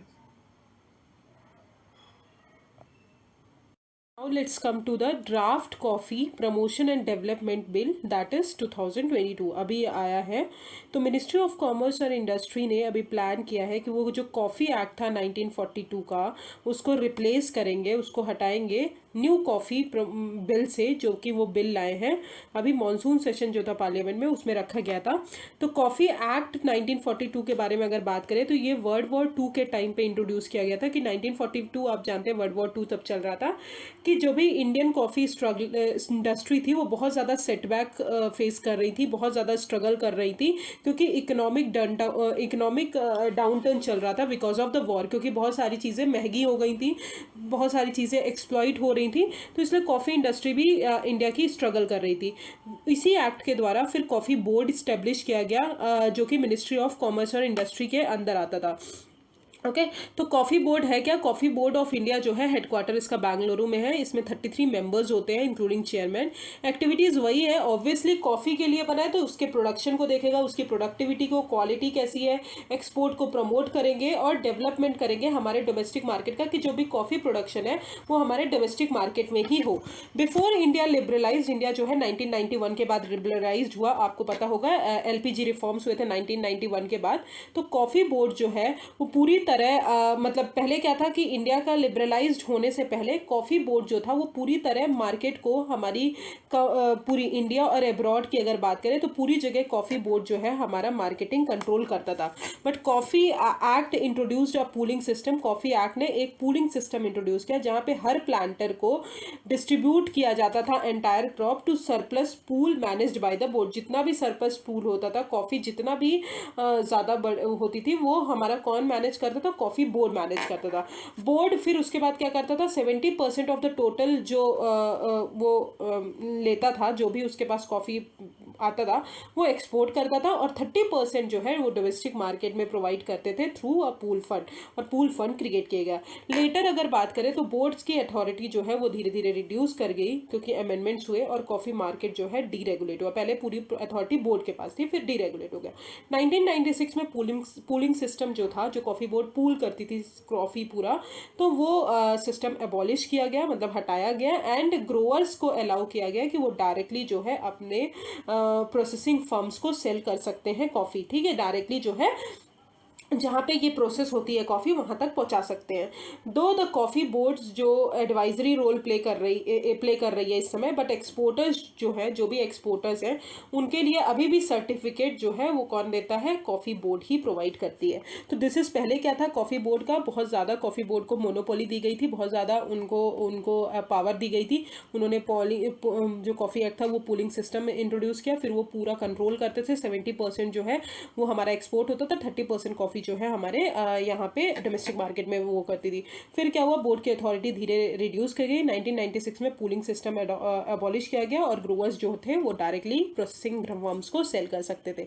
Okay, but जो एक्सपोर्टर्स हैं उनको सर्टिफिकेट कौन प्रोवाइड करेगा, कॉफ़ी बोर्ड ही प्रोवाइड करेगी। ओके, कॉफ़ी एक्ट 1942 इस करें, समझ में आ गया। अब न्यू लॉ की ज़रूरत क्यों है, क्यों हमने बिल पास किया? तो ऑब्वियसली कोई भी चीज़ को हम अगर नहीं आगे बढ़ाते और उसको रिप्लेस करते हैं तो ऑब्वियसली किस लिए, क्योंकि उसमें कुछ ना कुछ, कोई ना कोई प्रॉब्लम्स रहती हैं, लॉ एंड ऑर्डर में प्रॉब्लम्स रहती है, या फिर वो अच्छे से फंक्शनिंग नहीं कर रही होती, तो ये इन सब चीज़ों की प्रॉब्लम रहती है। तो पहली चीज़ है कि facilitate growth and ease of doing business. Obviously new law जो है वो रिस्ट्रिक्टिव और रिडंडेंट जो प्रोविजन थे हमारे कॉफ़ी एक्ट 1942 के, उनको हटाएगा, उनको सिंप्लीफाई करेगा कि जो ईजिली हम अंडरस्टैंड कर पाए चीज़ों को और ईजिली हम अपना बिजनेस को बढ़ा पाए। दूसरी चीज़, फैसिलिटेट कॉफ़ी ग्रोअर्स। ऑब्वियसली दो न्यू लॉ जो है वो कॉफ़ी बोर्ड को क्लोज नहीं कर रहा है, बट ये जो कॉफ़ी है हमारा, it is an agricultural project, right. तो मिनिस्ट्री ऑफ कॉमर्स से मिनिस्ट्री ऑफ एग्रीकल्चर जो है उसके अंदर अब कॉफ़ी बोर्ड को ट्रांसफ़र कर रहा है। कॉफ़ी बोर्ड को तो एबॉलिश नहीं कर रहा है, बट वो जो है मिनिस्ट्री चेंज कर रहा है, तो मिनिस्ट्री ऑफ एग्रीकल्चर में आएगा, क्योंकि एग्रीकल्चरल स्कीम्स जो कॉफ़ी के लिए बनती हैं वो सारी बेनिफिटेड होंगी। तीसरी चीज़, बहुत सारे जो फंक्शंस हैं हमारे बोर्ड के, उनको एड्रेस करना है, जैसे कि प्रोडक्शन पे सपोर्ट करना, क्वालिटी इंप्रूवमेंट करना, स्किल डेवलपमेंट करना, कॉफ़ी ग्रोअर्स की टेक्निकल रिसर्च को बनाना, जैसे कि हम ग्लोबल प्रैक्टिसेस अडॉप्ट कर पाए, तो इसलिए भी ये लाया गया। Holistic promotion and development of coffee industry, कैसे कैश क्रॉप्स जो है न्यू एरियाज में हमको इंट्रोड्यूस करके होलिस्टिक डेवलपमेंट करना है। और ये इसके कारण क्या होगा, जब हम न्यू एरियाज में लाएंगे, एक्सपैंड करेंगे, तो हमारी जो एम्प्लॉयमेंट है वो बढ़ेगी और बेनिफिट भी होगा value chain, coffee value chain में। तीसरी चीज़, promote the sale and consumption of Indian coffee. Obviously क्योंकि ई कॉमर्स प्लेटफॉर्म से हम अपना सेल और कंजम्पशन जो है इंडियन कॉफ़ी का हम बढ़ा सकते हैं। अब कॉफ़ी इन इंडिया अगर बात करें तो इंडियन कॉफ़ी जो है वो 1600 AD में चालू हुई, जब होली सेंट बाबा बुदान ने एक कॉफ़ी प्लांट की थी। फ्रॉम यमन से वो लेकर आए थे और चंद्रगिरी हिल्स कर्नाटका में उन्होंने प्लांट की थी। ओके, ब्रिटिश ने स्टार्ट किया कमर्शियल प्लांटेशन मतलब बेचना, कॉफ़ी को बेचना कब स्टार्ट किया, 18th सेंचुरी में स्टार्ट किया। और इंडिया ने 2 टाइप्स के कॉफ़ी को इंट्रोड्यूस किया। पहली है प्रोड्यूस करते हैं अराबिका एंड रोबस्टा। अराबिका का जो है बहुत ज़्यादा मार्केट वैल्यू है, वाइल रोबस्टा जो है वो मेजरली मैन्युफैक्चर्ड कॉफ़ी है, जो 72% of the total production constitute करती है। अब कॉफ़ी इंडस्ट्री की अगर बात करें तो वो डायरेक्ट एम्प्लॉयमेंट किसको प्रोवाइड करती है, 2 मिलियन पीपल को इंडिया में। ग्रोइंग कंडीशंस की बात करें तो इंडिया जो है ओनली कंट्री है हमारे वर्ल्ड की जहाँ पे एंटायर कॉफ़ी कल्टीवेशन जो है वो हैंड पिक्ड होता है, मतलब हम हाथ से पिक करते हैं, शेड होता है, और सन ड्राई मतलब सन में मतलब थर्मल जो सोलर एनर्जी आती है उससे हम उसको सुखाते हैं।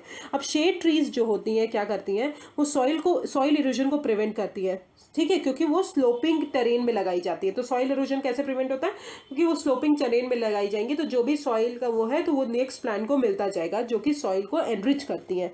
Okay, so this is the growing condition. अब सॉइल्स अगर अराबिका और रोबस्टा की बात करें, डिफरेंस क्या है, तो पहली चीज, सॉइल्स में deep and fertile, rich in organic matter, well drained और स्लाइटली स्लाइटली एसिडिक सॉइल होती है। रोबस्टा में हम deep, fertile, rich in organic gain और स्लाइटली एसिडिक, ठीक है। स्लोप्स जो है जेंटल टू मॉडरेट से ये होते हैं। फिर ये कुछ कंडीशन है जो आपको याद करने की जरूरत नहीं है। अब इंडिया का कॉफी प्रोडक्शन सबसे ज्यादा कहाँ होता है? वो सबसे ज्यादा होता है इंडिया जो है लार्जेस्ट, कर्नाटका जो है लार्जेस्ट प्रोड्यूसर है हमारे कॉफी का, फिर केरला, फिर तमिलनाडु। तो 3 जगह कर्नाटका में सबसे ज्यादा होती है, उसके बाद केरला, उसके बाद हमारा तमिलनाडु। और इंडिया की कॉफी प्रोडक्शन जो है वो एस्टिमेट की जा रही है कि 2022-23 में 15% हो जाएगी। और कॉफी एक्सपोर्ट जो है वो reversed a covid induced slide to record a 42% jump in 2021-22 over the previous year, जो कि फर्स्ट टाइम 1 बिलियन मार्केट जो है बढ़ जाएगा। Okay, so this is the India's coffee production and export. I hope it is clear. Now let's come to the map. Just see it. Karnataka में सबसे ज़्यादा होती है कूर्ग अरेबिका, फिर बाबा बुदान गिरीस अरेबिका और चिकमंगलूर अरेबिका। केरला में फिर बैनाड रोबस्टा होती है। आंध्र प्रदेश में अराकू वैली अरेबिका होती है। ओके, सो यहाँ हमारी कॉफ़ी प्रोडक्शन होती है और सबसे ज़्यादा होती है कर्नाटका में। Okay, now let's come to news in short. तो न्यूज़ इन शॉर्ट में अगर देखें तो trend on foreign direct investment in India की बात करें तो मिनिस्ट्री ऑफ कॉमर्स और इंडस्ट्री ने अभी बोला है कि इंडिया जो है हाईएस्ट एनुअल एफडीआई इनफ्लोज हुए हैं इंडिया में इन फाइनेंशियल ईयर 21-22। अदर की ट्रेंड्स की बात करें तो टॉप सोर्सिंग नेशन जहां से एफडीआई आ रही है हमारे यहाँ, तो सबसे ज़्यादा एफडीआई कहाँ से आ रही है? सिंगापुर से आ रही है, फिर यूएसए से, फिर मॉरिशस से। याद रखिएगा, सबसे ज़्यादा FDI Singapore, then USA and then Mauritius. अब टॉप एफडीआई रिसीविंग स्टेट्स कौन से हैं? हमारे इंडिया में कौन सा स्टेट सबसे ज़्यादा एफडीआई रिसीव करता है? तो पहला है कर्नाटका, दूसरा है महाराष्ट्र, तीसरा है दिल्ली। कर्नाटका सबसे ज्यादा एफडीआई, फिर Maharashtra, then Delhi. Top sectors receiving FDI: coppers, computer software, hardware, फिर सर्विस सेक्टर, फिर ऑटोमोबाइल इंडस्ट्री। आई होप आपको एफडीआई पढ़ाने की जरूरत नहीं है, बिकॉज एफडीआई इसी लेक्चर में मैंने पहले पढ़ाया। फॉरेन डायरेक्ट इन्वेस्टमेंट अगर मैन्युफैक्चरिंग की बात करें तो 76% से इंक्रीज हुआ है। और एफडीआई क्या है?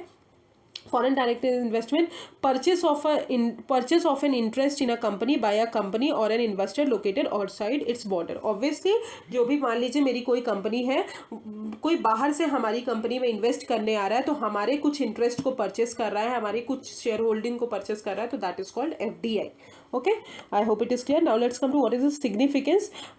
तो सिग्निफिकेंस है ये मेजर नॉन डेट मतलब लोन नहीं ले रहे हैं हम इसमें शेयर होल्डिंग ले रहे हैं। तो non debt stable financial resources है। डेवलपमेंट करेगा ह्यूमन रिसोर्सेज का, क्योंकि बाहर की कंट्रीज अगर हमारे यहाँ, बाहर की कंपनीज हमारे यहाँ इन्वेस्ट करने आएंगी तो हमारे यहाँ ह्यूमन रिसोर्स भी लाएंगी। टेक्नोलॉजी ट्रांसफर होगी, ग्लोबल इकोनॉमिक इंटीग्रेशन होगा, अदर बेनिफिट, जॉब क्रिएशन होगा, इनोवेशन, कॉम्पिटिशन, ये सारी चीजें होंगी। अब what are the disadvantages of FDI? पहली चीज एक्सचेंज रेट पे इन्फ्लुएंस होगा, क्योंकि वो वहां से आएंगे तो डॉलर लेकर आएंगे, तो डॉलर की सप्लाई हमारे इंडिया में क्या हो जाएगी? बढ़ जाएगी, तो हमारी रुपीस डॉलर के कंपैरिजन में व्हाट डेप्रिशिएट हो जाएगी। फिर मॉडर्न डे इकोनॉमिक कोलोनियलिज्म बढ़ जाएगा, क्योंकि ऑब्वियसली पहले का क्या था कि ऐसे ही ब्रिटिशर्स आए थे हमारे यहाँ सब इन्वेस्ट करने सारी चीज़ें, बट वो हमारी इकोनॉमी को ही कोलोनलाइज कर लिए, तो ये भी एक इंपॉर्टेंट फैक्टर है जो डिसएडवांटेज है। पॉलिटिकल करप्शन और लॉबिंग प्रमोट करेगा, हिंड्रेंस होगा हमारी डोमेस्टिक इन्वेस्टमेंट को, ऑब्वियसली क्योंकि वो चीप प्रोडक्ट्स लेकर आएंगे तो हम डोमेस्टिक इन्वेस्टमेंट हमारा कम होगा। लोकल कल्चर जो है एरोड होगा, क्योंकि वो बाहर का कल्चर लेकर आएंगे। स्मॉल बिजनेसेस को थ्रेट होगा, और पॉल्यूटिंग इंडस्ट्रीज जो है वो ज़्यादा बढ़ जाएंगी, क्योंकि उसमें प्रॉफिट ज़्यादा होता है। ओके, तो these are the disadvantage of FDI. अब आते हैं ऑफ बजटिंग बोरोइंग, OBBS। तो सेंटर ने अभी नॉर्म को एज किया है for adjusting states off budgeting borrowing.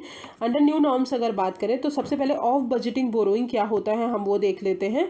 तो ऑफ बजटिंग बोरोइंग का मतलब होता है कि of budgeting borrowing bye a state government, कि स्टेट गवर्नमेंट जो है वो लोन लेती है फॉर स्पेशल पर्पस व्हीकल, ठीक है, जो कि मतलब बहुत ज़्यादा इंपॉर्टेंट होता है, which are expected to eventually be service through the state governments own budget.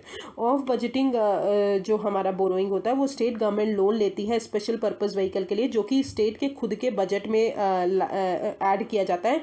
Instead वहाँ पे कैश फ्लो और रेवेन्यू जनरेट नहीं होता बाय द बोरोइंग एंटिटी। मतलब वहाँ स्टेट गवर्नमेंट अगर ऑफ बजटिंग मतलब स्टेट गवर्नमेंट ने लोन लिया, बट वहाँ पे कोई स्टेट गवर्नमेंट को रेवेन्यू नहीं जनरेट हो रही है, ना ही कोई कैश फ्लो हो रहा है, राइट।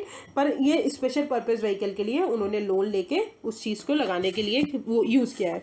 तो अभी ऑफ बजटिंग बोरोइंग जो है वो स्टेट गवर्नमेंट ने 2021 तक किया था, may not be adjusted, only those done in 2021-2022, ठीक है। तो ये जो बोरोइंग है ये bypass the states net borrowing ceiling fixed in a financial year. तो जो भी फाइनेंशियल ईयर में सीलिंग फिक्स्ड रहती है कि इतना स्टेट गवर्नमेंट को बोरो करना है, तो ये जो है ये बोरोइंग जो है, अगर ये ऑफ बजटिंग बोरोइंग हम यूज़ करते हैं तो वो बाईपास कर लेती है by routing loans outside state budget के बाहर से लोन वो होता है। फिर सच बोरोइंग जो है वो कहीं ना कहीं रेवेन्यू डेफिसिट और फिजिकल डेफिसिट पे इम्पैक्ट बढ़ाती है। ऑब्वियसली गवर्नमेंट अगर बोरो कर रही है तो फिजिकल डेफिसिट बढ़ेगा and thus surpass the target of physical indication, जो भी फिजिकल इंडिकेशन दिया है FRBM एक्ट में कि इतना 3% आपको रखना है फिजिकल डेफिसिट, बट वो भी बढ़ जाता है। तो सीलिंग जो है हमारे ग्रॉस स्टेट डोमेस्टिक प्रोडक्ट की वो 3.5% है, अलॉन्ग विद एडिशनल आपका 0.5% अगर कोई पावर सेक्टर में आप रिफॉर्म किए हो तो आपको मिलेगा। ओके, फिर आते हैं under 293 clause 3 article, state government जो है वो सेंटर की परमिशन से फ्रेश बोरोइंग भी कर सकते हैं अगर गवर्नमेंट ऑफ इंडिया से स्टेट गवर्नमेंट ने लोन नहीं दिया है तो।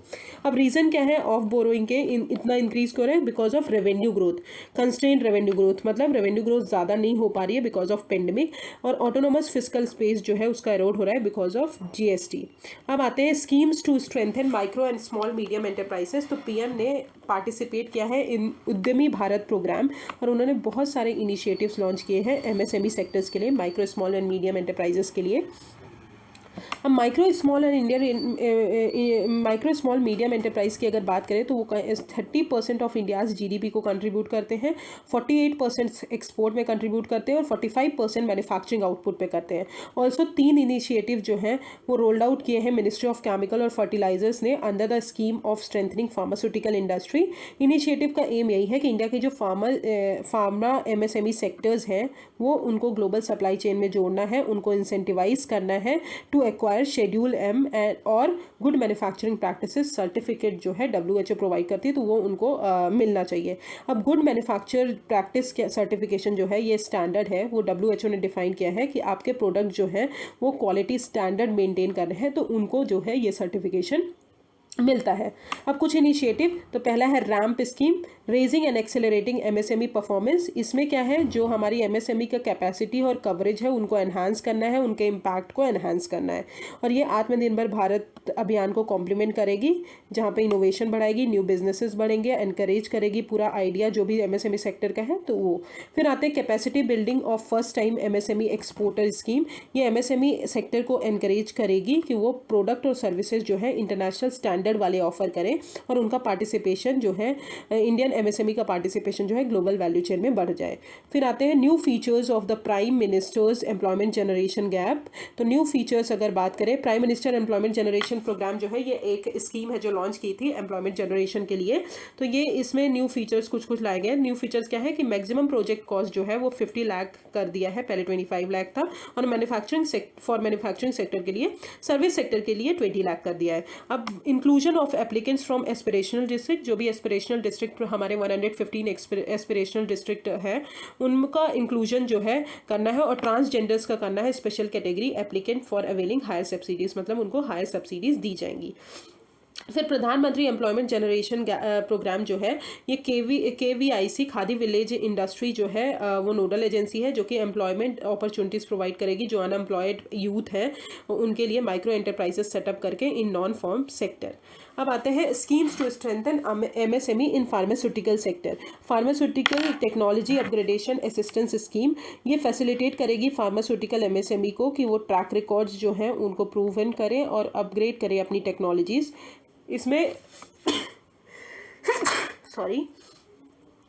इसमें कैपिटल सब्सिडी जो है वो 10% की प्रोवाइड की जाएगी on loans up to maximum limit ₹10 crore, और मिनिमम रीपेमेंट मतलब आपको कैपिटल सब्सिडी 10% तक प्रोवाइड करेगी ऑन लोन में, और आपका मिनिमम रीपेमेंट जो है 3 साल में होना चाहिए, और जहां 3 साल में, और इंटरेस्ट सबवेंशन आपको 5% मिलेगा और 6% ST/SC के केस में मिलेगा। फिर assistance to pharma industries for common facilities scheme, ये एग्जिस्टिंग फार्मास्यूटिकल क्लस्टर्स कैपेसिटी को स्ट्रेंथन करेगी और असिस्टेंस प्रोवाइड करेगी 70% of the approved project cost. ठीक है, फिर आते हैं pharmaceutical and medical devices promotion and development scheme. इस स्कीम का ये है कि एक डेटाबेस क्रिएट करना है फार्मा और मेडिकल डिवाइसेस सेक्टर्स के लिए। Okay, so this is the pharmaceutical sector के लिए। Now let's come to the related news. Around 140 tribal youth जो है हमारे उनको विलेज इंजीनियर्स बनाया गया और उनको स्किल सर्टिफिकेट दिया जाएगा under rural tribal technical training और ग्रामीण उद्यमी के अंदर। पायलट प्रोजेक्ट अंदर संसदीय संकुल परियोजना was launched in several states including MP, Chhattisgarh and Orissa. Okay, so this is the pharmaceutical sector. Now let's come to National Apprenticeship Program scheme. Very important scheme. It is important. तो ये launch किसने की है, सबसे important जो आता है तो ministry of skill and development and entrepreneurship ने लॉन्च की है. उन्होंने अनाउंस किया है इसमें कि ये जो है स्कीम जो है वो डायरेक्ट बेनिफिट ट्रांसफ़र का बेनिफिशियरी ट्रांसफ़र स्कीम का पार्ट है. नाउ गवर्नमेंट जो है यहाँ पे क्या करेगी, डायरेक्टली ट्रांसफ़र करेगी जितना भी अमाउंट है बैंक अकाउंट्स में, बैंक अकाउंट्स जो बेनिफिशियरी हैं उनके बैंक अकाउंट्स में of apprenticeship through national skill development corporation. तो 25% ऑफ द स्टाइपेंड जो है वो पेबल किया जाएगा ₹1500 पर मंथ में. अब NAPS जो है वो लॉन्च हुई थी 2016 में, जो कि अप्रेंटिसशिप ट्रेनिंग प्रोवाइड करेगी कंट्री में और फाइनेंशियल सपोर्ट प्रोवाइड करेगी जो भी हमारे अप्रेंटिसशिप पीपल हैं. इसका एम यही है कि एम्प्लॉयर्स को मोटिवेट करना है कि वो बहुत सारे अप्रेंटिस को हायर करें और एड करें कि वो जो है राइट जॉब करें, डिस्कवर करें. अब ये NAPS जो है वो रिप्लेस किया था अप्रेंटिसशिप प्रोत्साहन योजना को 2016 का जो था. ठीक है, फिर आते हैं ranking of states exercise 2021 on support to startup ecosystem declared. तो रैंकिंग एक्सरसाइज क्या है, इसका एम यही है कि हमारे जो स्टेट्स हैं और यूटीज़ हैं उनको सपोर्ट करना है कि वो अपना स्टार्टअप जो है डेवलप करें इकोसिस्टम और उसमें बेस्ट प्रैक्टिसेस अडॉप्ट करें. ये लॉन्च हुई थी 2018 में by department of promotion of industry and internal trade ने लॉन्च किया था. 24 स्टेट और 7 यूटीज़ जो है रैंक किए जाते हैं उनके परफॉर्मेंस बेस्ड पे. पार्टिसिपेंट्स जो है ग्रेड किए जाते हैं as a best performer leaders ऐसे. फिर गुजरात, कर्नाटका, मेघालय जो है वो बेस्ट परफॉर्मर स्टेट्स हैं हमारे. और इंडिया जो है होम है वर्ल्ड का 3rd लार्जेस्ट स्टार्टअप इकोसिस्टम है after US and China. Okay, अब इनिशिएटिव्स जो स्टार्टअप्स के लिए ले गए तो स्टार्टअप इंडिया इनिशिएटिव जो कि बहुत इंपॉर्टेंट है, उसी के अंदर स्टार्टअप इंडिया सीड फंड लिया गया है.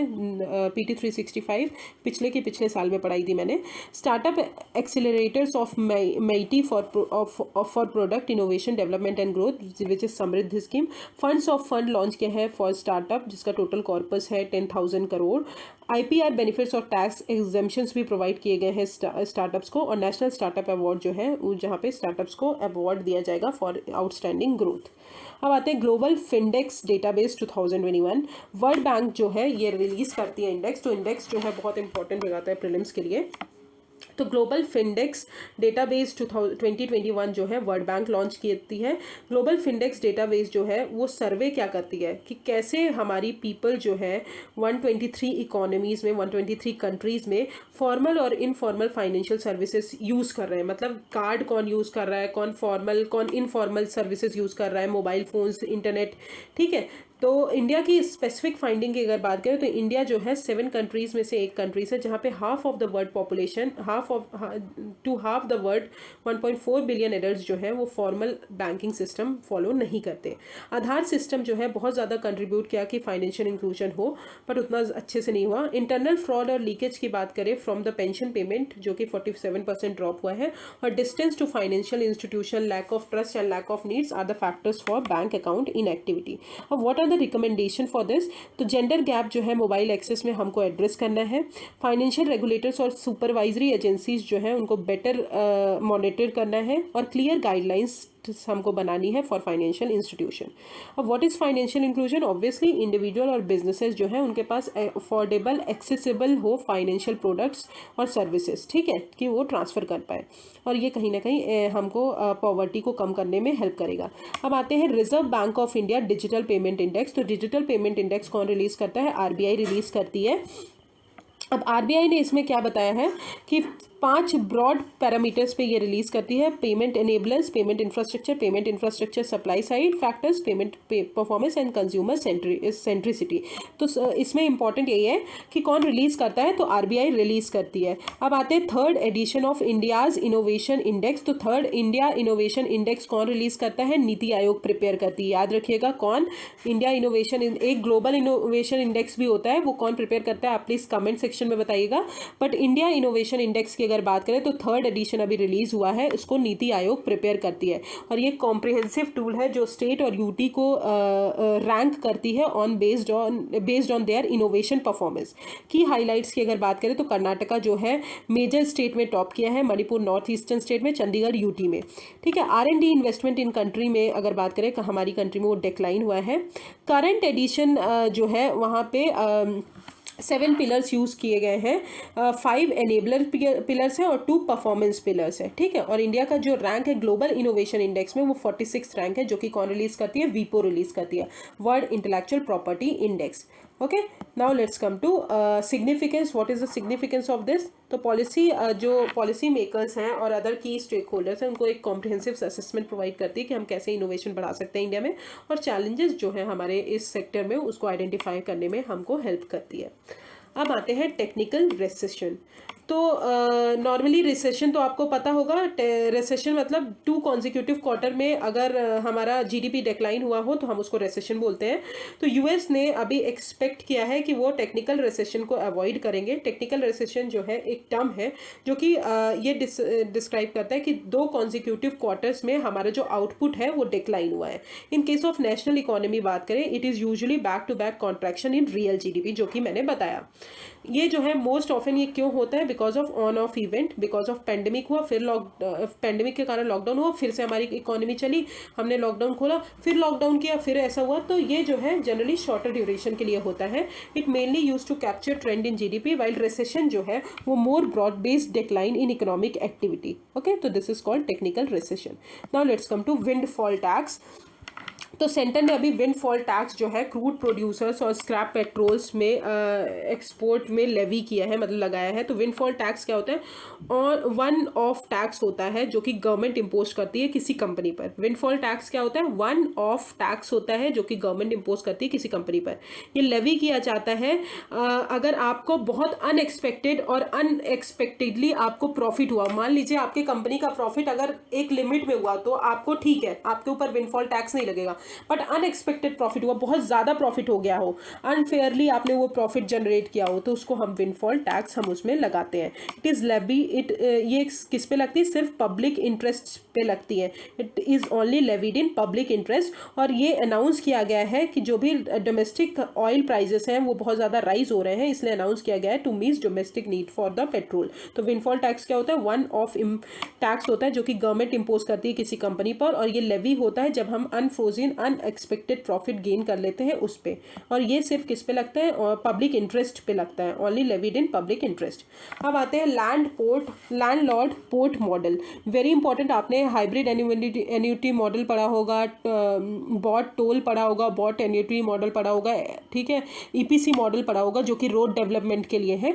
ऐसे ही लैंडलॉर्ड पोर्ट मॉडल जो है वो पोर्ट डेवलपमेंट के लिए है। तो जवाहरलाल नेहरू पोर्ट जो है वो पहला 100% लैंडलॉर्ड मेजर पोर्ट है हमारे इंडिया का। याद रखिएगा, जवाहरलाल नेहरू पोर्ट जो है वो कहाँ पे है? मुंबई में है। It is the first 100% landlord major port of India.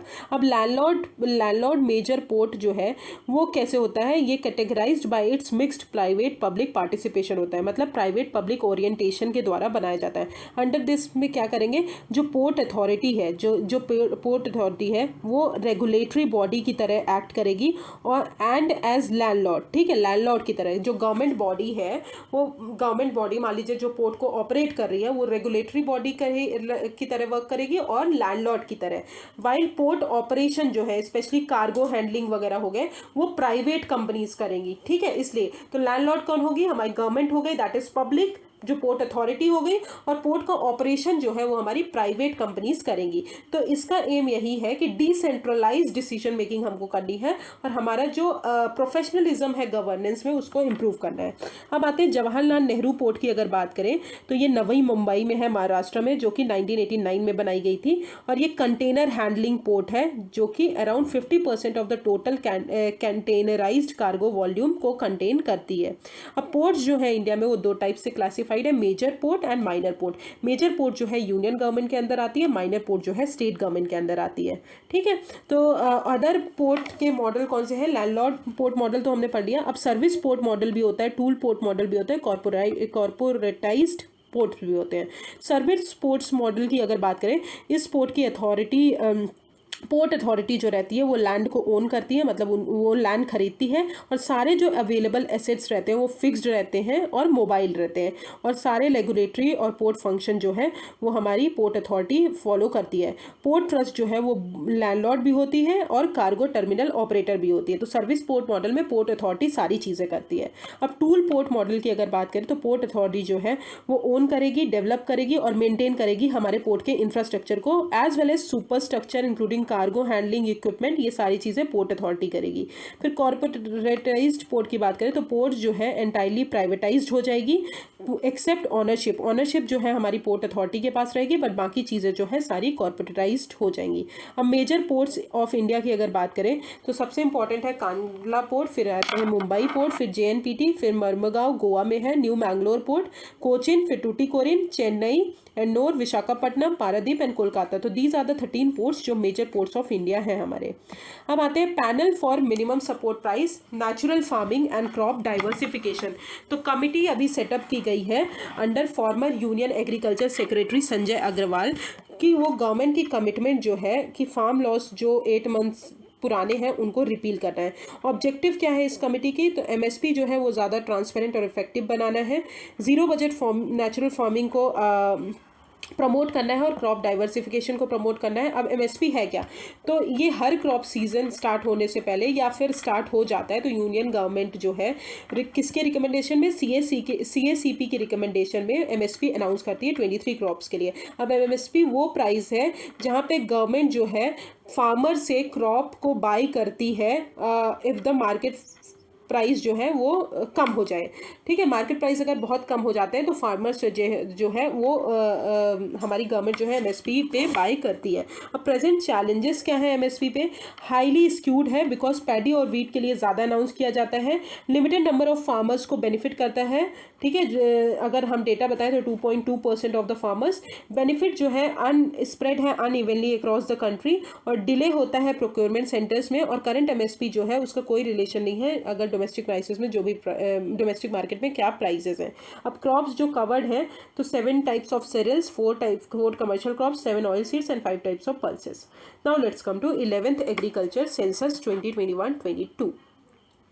तो यूनियन एग्रीकल्चर सेंसस कौन रिलीज करता है, तो ministry of agriculture and farmer welfare release करती है।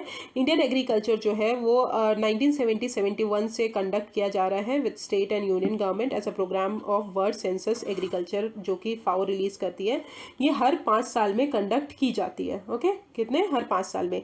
और इसका ये जो है हमारी मेन सोर्स ऑफ इंफॉर्मेशन है कि कितना ऑपरेशनल लैंड होल्डिंग है, क्या क्या चीज़ें चल रही हैं एग्रीकल्चर में, what is the tenancy, what is the cropping pattern, सारी चीज़ें बताते हैं। अब सेंसस जो है बेसिस प्रोवाइड करती है डेवलपमेंट के लिए, एग्रीकल्चर जो हमारी स्टैटिस्टिक्स हैं उनको।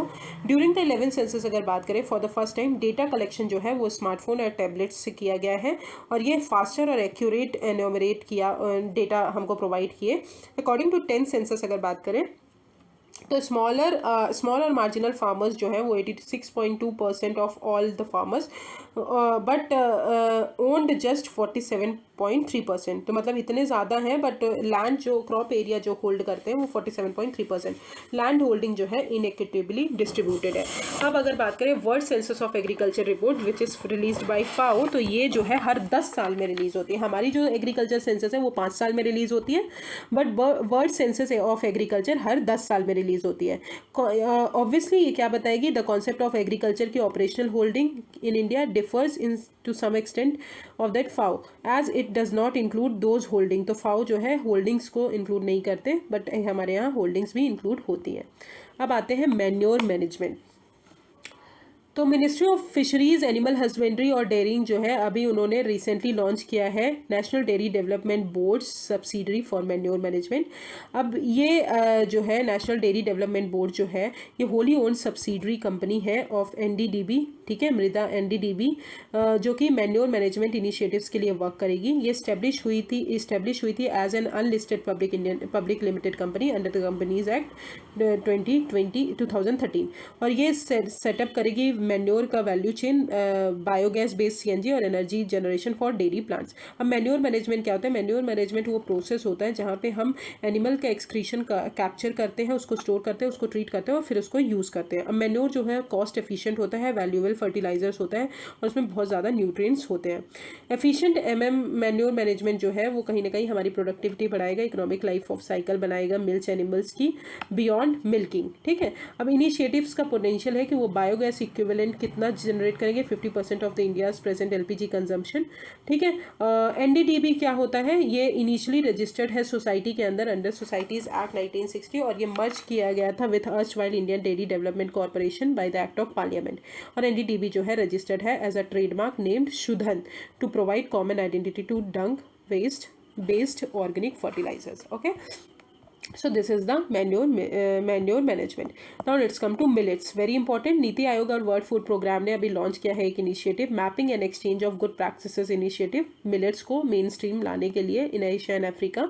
अबाउट मिलेट्स क्या है? कोर्स ग्रेन है और रिपोजिटरी हमारे प्रोटीन फाइबर का। मेजर मिलेट्स हैं जवार, बाजरा, रागी। मेजर प्रोड्यूसर्स हमारे यहाँ राजस्थान, बिकॉज ये ड्राई एरियाज में ज़्यादा होता है। और फाओ ने जो है 2023 को as an international year of millets declare किया है।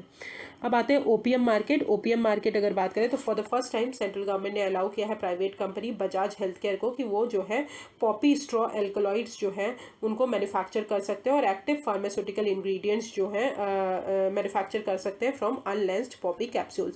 अब सीपीएस क्या है? Concentrated Poppy straw.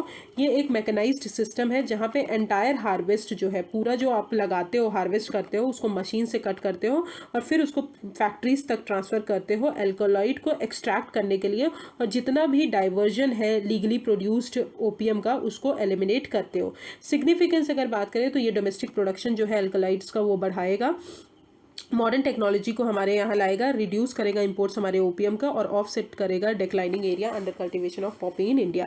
अब ओपीएम क्या है? नेचुरल सब्सटेंस है जो कि किससे ऑब्टेन किया जाता है? पॉपी सीड्स और इसके डेरिवेटिव से। एल्कलॉइड्स जो है वो हमारा ओपीएम से ऑब्टेन किया जाता है, आर यूज्ड, और ये किसके लिए यूज होता है? सिरप्स बनाने के लिए, कैंसर मेडिसिन बनाने के लिए। अब अगर बात करें ओनली 12 कंट्रीज जो है इंक्लूडिंग इंडिया अलाउड है कि वो लीगली ये मेडिसिनल यूज़ के लिए कल्टिवेट कर सकती हैं, और ये जनरली स्मोकिंग, ड्रिंकिंग और इन सब चीज़ों के लिए भी यूज़ होता है। Due to potential for illicit trade and risk of addiction, opium poppy cultivation जो है अभी स्ट्रिक्टली रेगुलेटेड है और ये जो है कंट्रोल किया जाता है by which provision? Narcotics, drugs and psychotropic substance act rules के अंदर। Okay, so this is the opium market. Now let's come to grand challenge on onion storage. The Department of Consumer Affairs, Ministry of Consumer Affairs and Food and Public Distribution ने technology for primary processing, storage and valorization of onion launch किया है via grand challenge on onion storage. अब challenge इसलिए किया है कि ये challenge जो है open है students के लिए, startup के लिए, corporate के लिए, कि आप solution find करिए कि हमारा जो onion के prices हैं वो बढ़ रहे हैं तो उनका डैमेज रिड्यूस हो और ऑनियन के प्राइसेस जो हैं वो कम हो पाए। तो 30 to 40% of the onion reportedly अगर बात करें तो लॉस्ट होता है ड्यूरिंग द स्टोरेज। ओके, तो this is the grand challenge. अब आते हैं भारतमाला परियोजना प्रोग्राम, वेरी इंपॉर्टेंट, आपको पता ही है भारतमाला परियोजना प्रोग्राम क्या है। As per rating agency ICRA जो है government ambitious road connectivity project under Bharatmala Pariyojana is expected to be completed, मतलब 6 साल कंप्लीट कर लिया है। तो इनिशियली अगर with the delay of nearly 6 years, ठीक है, फाइनेंशियल ईयर 2028 में कंप्लीट होगा जो कि 6 ईयर्स डिले है। इनिशियली अगर बात करें तो ये कंप्लीट होना था 2022 में, बट अभी जो है उन्होंने बोला कि 2028 में कंप्लीट होगा। प्रेजेंटली अगर बात करें तो 60% जो है टोटल हाईवे प्रोजेक्ट अवार्ड किए गए हैं। मेजर रीजंस है डिले के, ऑब्वियसली लैंड एक्विजिशन में डिले हो रहा है, लैंड एक्विजिशन के प्राइजेस राइज हो रहे हैं कोविड-19 पेंडेमिक के कारण, कि 2 साल पूरा पेंडेमिक चला गया। फंडिंग जो है is a road block with cost almost doubling since 2015। अब बीएमपी जो है वो 2015 में अनाउंस किया गया था और ये लॉन्च किया जाएगा under ministry of road transport and highway, और इसका प्राइमरी फंक्शन यही था कि हमारे जो गुड्स और पीपल हैं वो ईजिली मूव कर पाए, एफिशिएंसी हो उसमें। अब अंडर फेज 1 अगर बात करें तो 34,800 800 किलोमीटर हाईवे डेवलप की फाइनेंशियल ईयर 2022 तक हमको डेवलप करना था। फेज 2 में 48,000 किलोमीटर रोड नेटवर्क हमको अक्रॉस इंडिया बाई 2024 प्रोवाइड करना है। अब नीड क्या है, ऑब्वियसली एफिशिएंसी इंप्रूव करेगी existing corridors through multi modal logistic parks वो करके और चोक पॉइंट्स को एलिमिनेट करके। कनेक्टिविटी प्रोवाइड करेगी नॉर्थ ईस्ट रीजन में, एक्सीडेंट्स जो हैं उनको कम करेगी, एम्फोसाइज करेगी कि आप टेक्नोलॉजी यूज़ करिए, साइंटिफिक प्लानिंग करिए for project preparation and asset monitoring. अब 6 जो फीचर्स हैं हमारे बीएमपी के, पहला है coastal and port connectivity roads, greenfield expressway, integrated economic corridors, inter corridor and feeder routes, national corridor efficiency improvement, border and international connectivity roads. Okay, so this is the end of economy section. I will start security tomorrow. Thank you so much. If you have any problem, just comment me on the comment section. Thank you.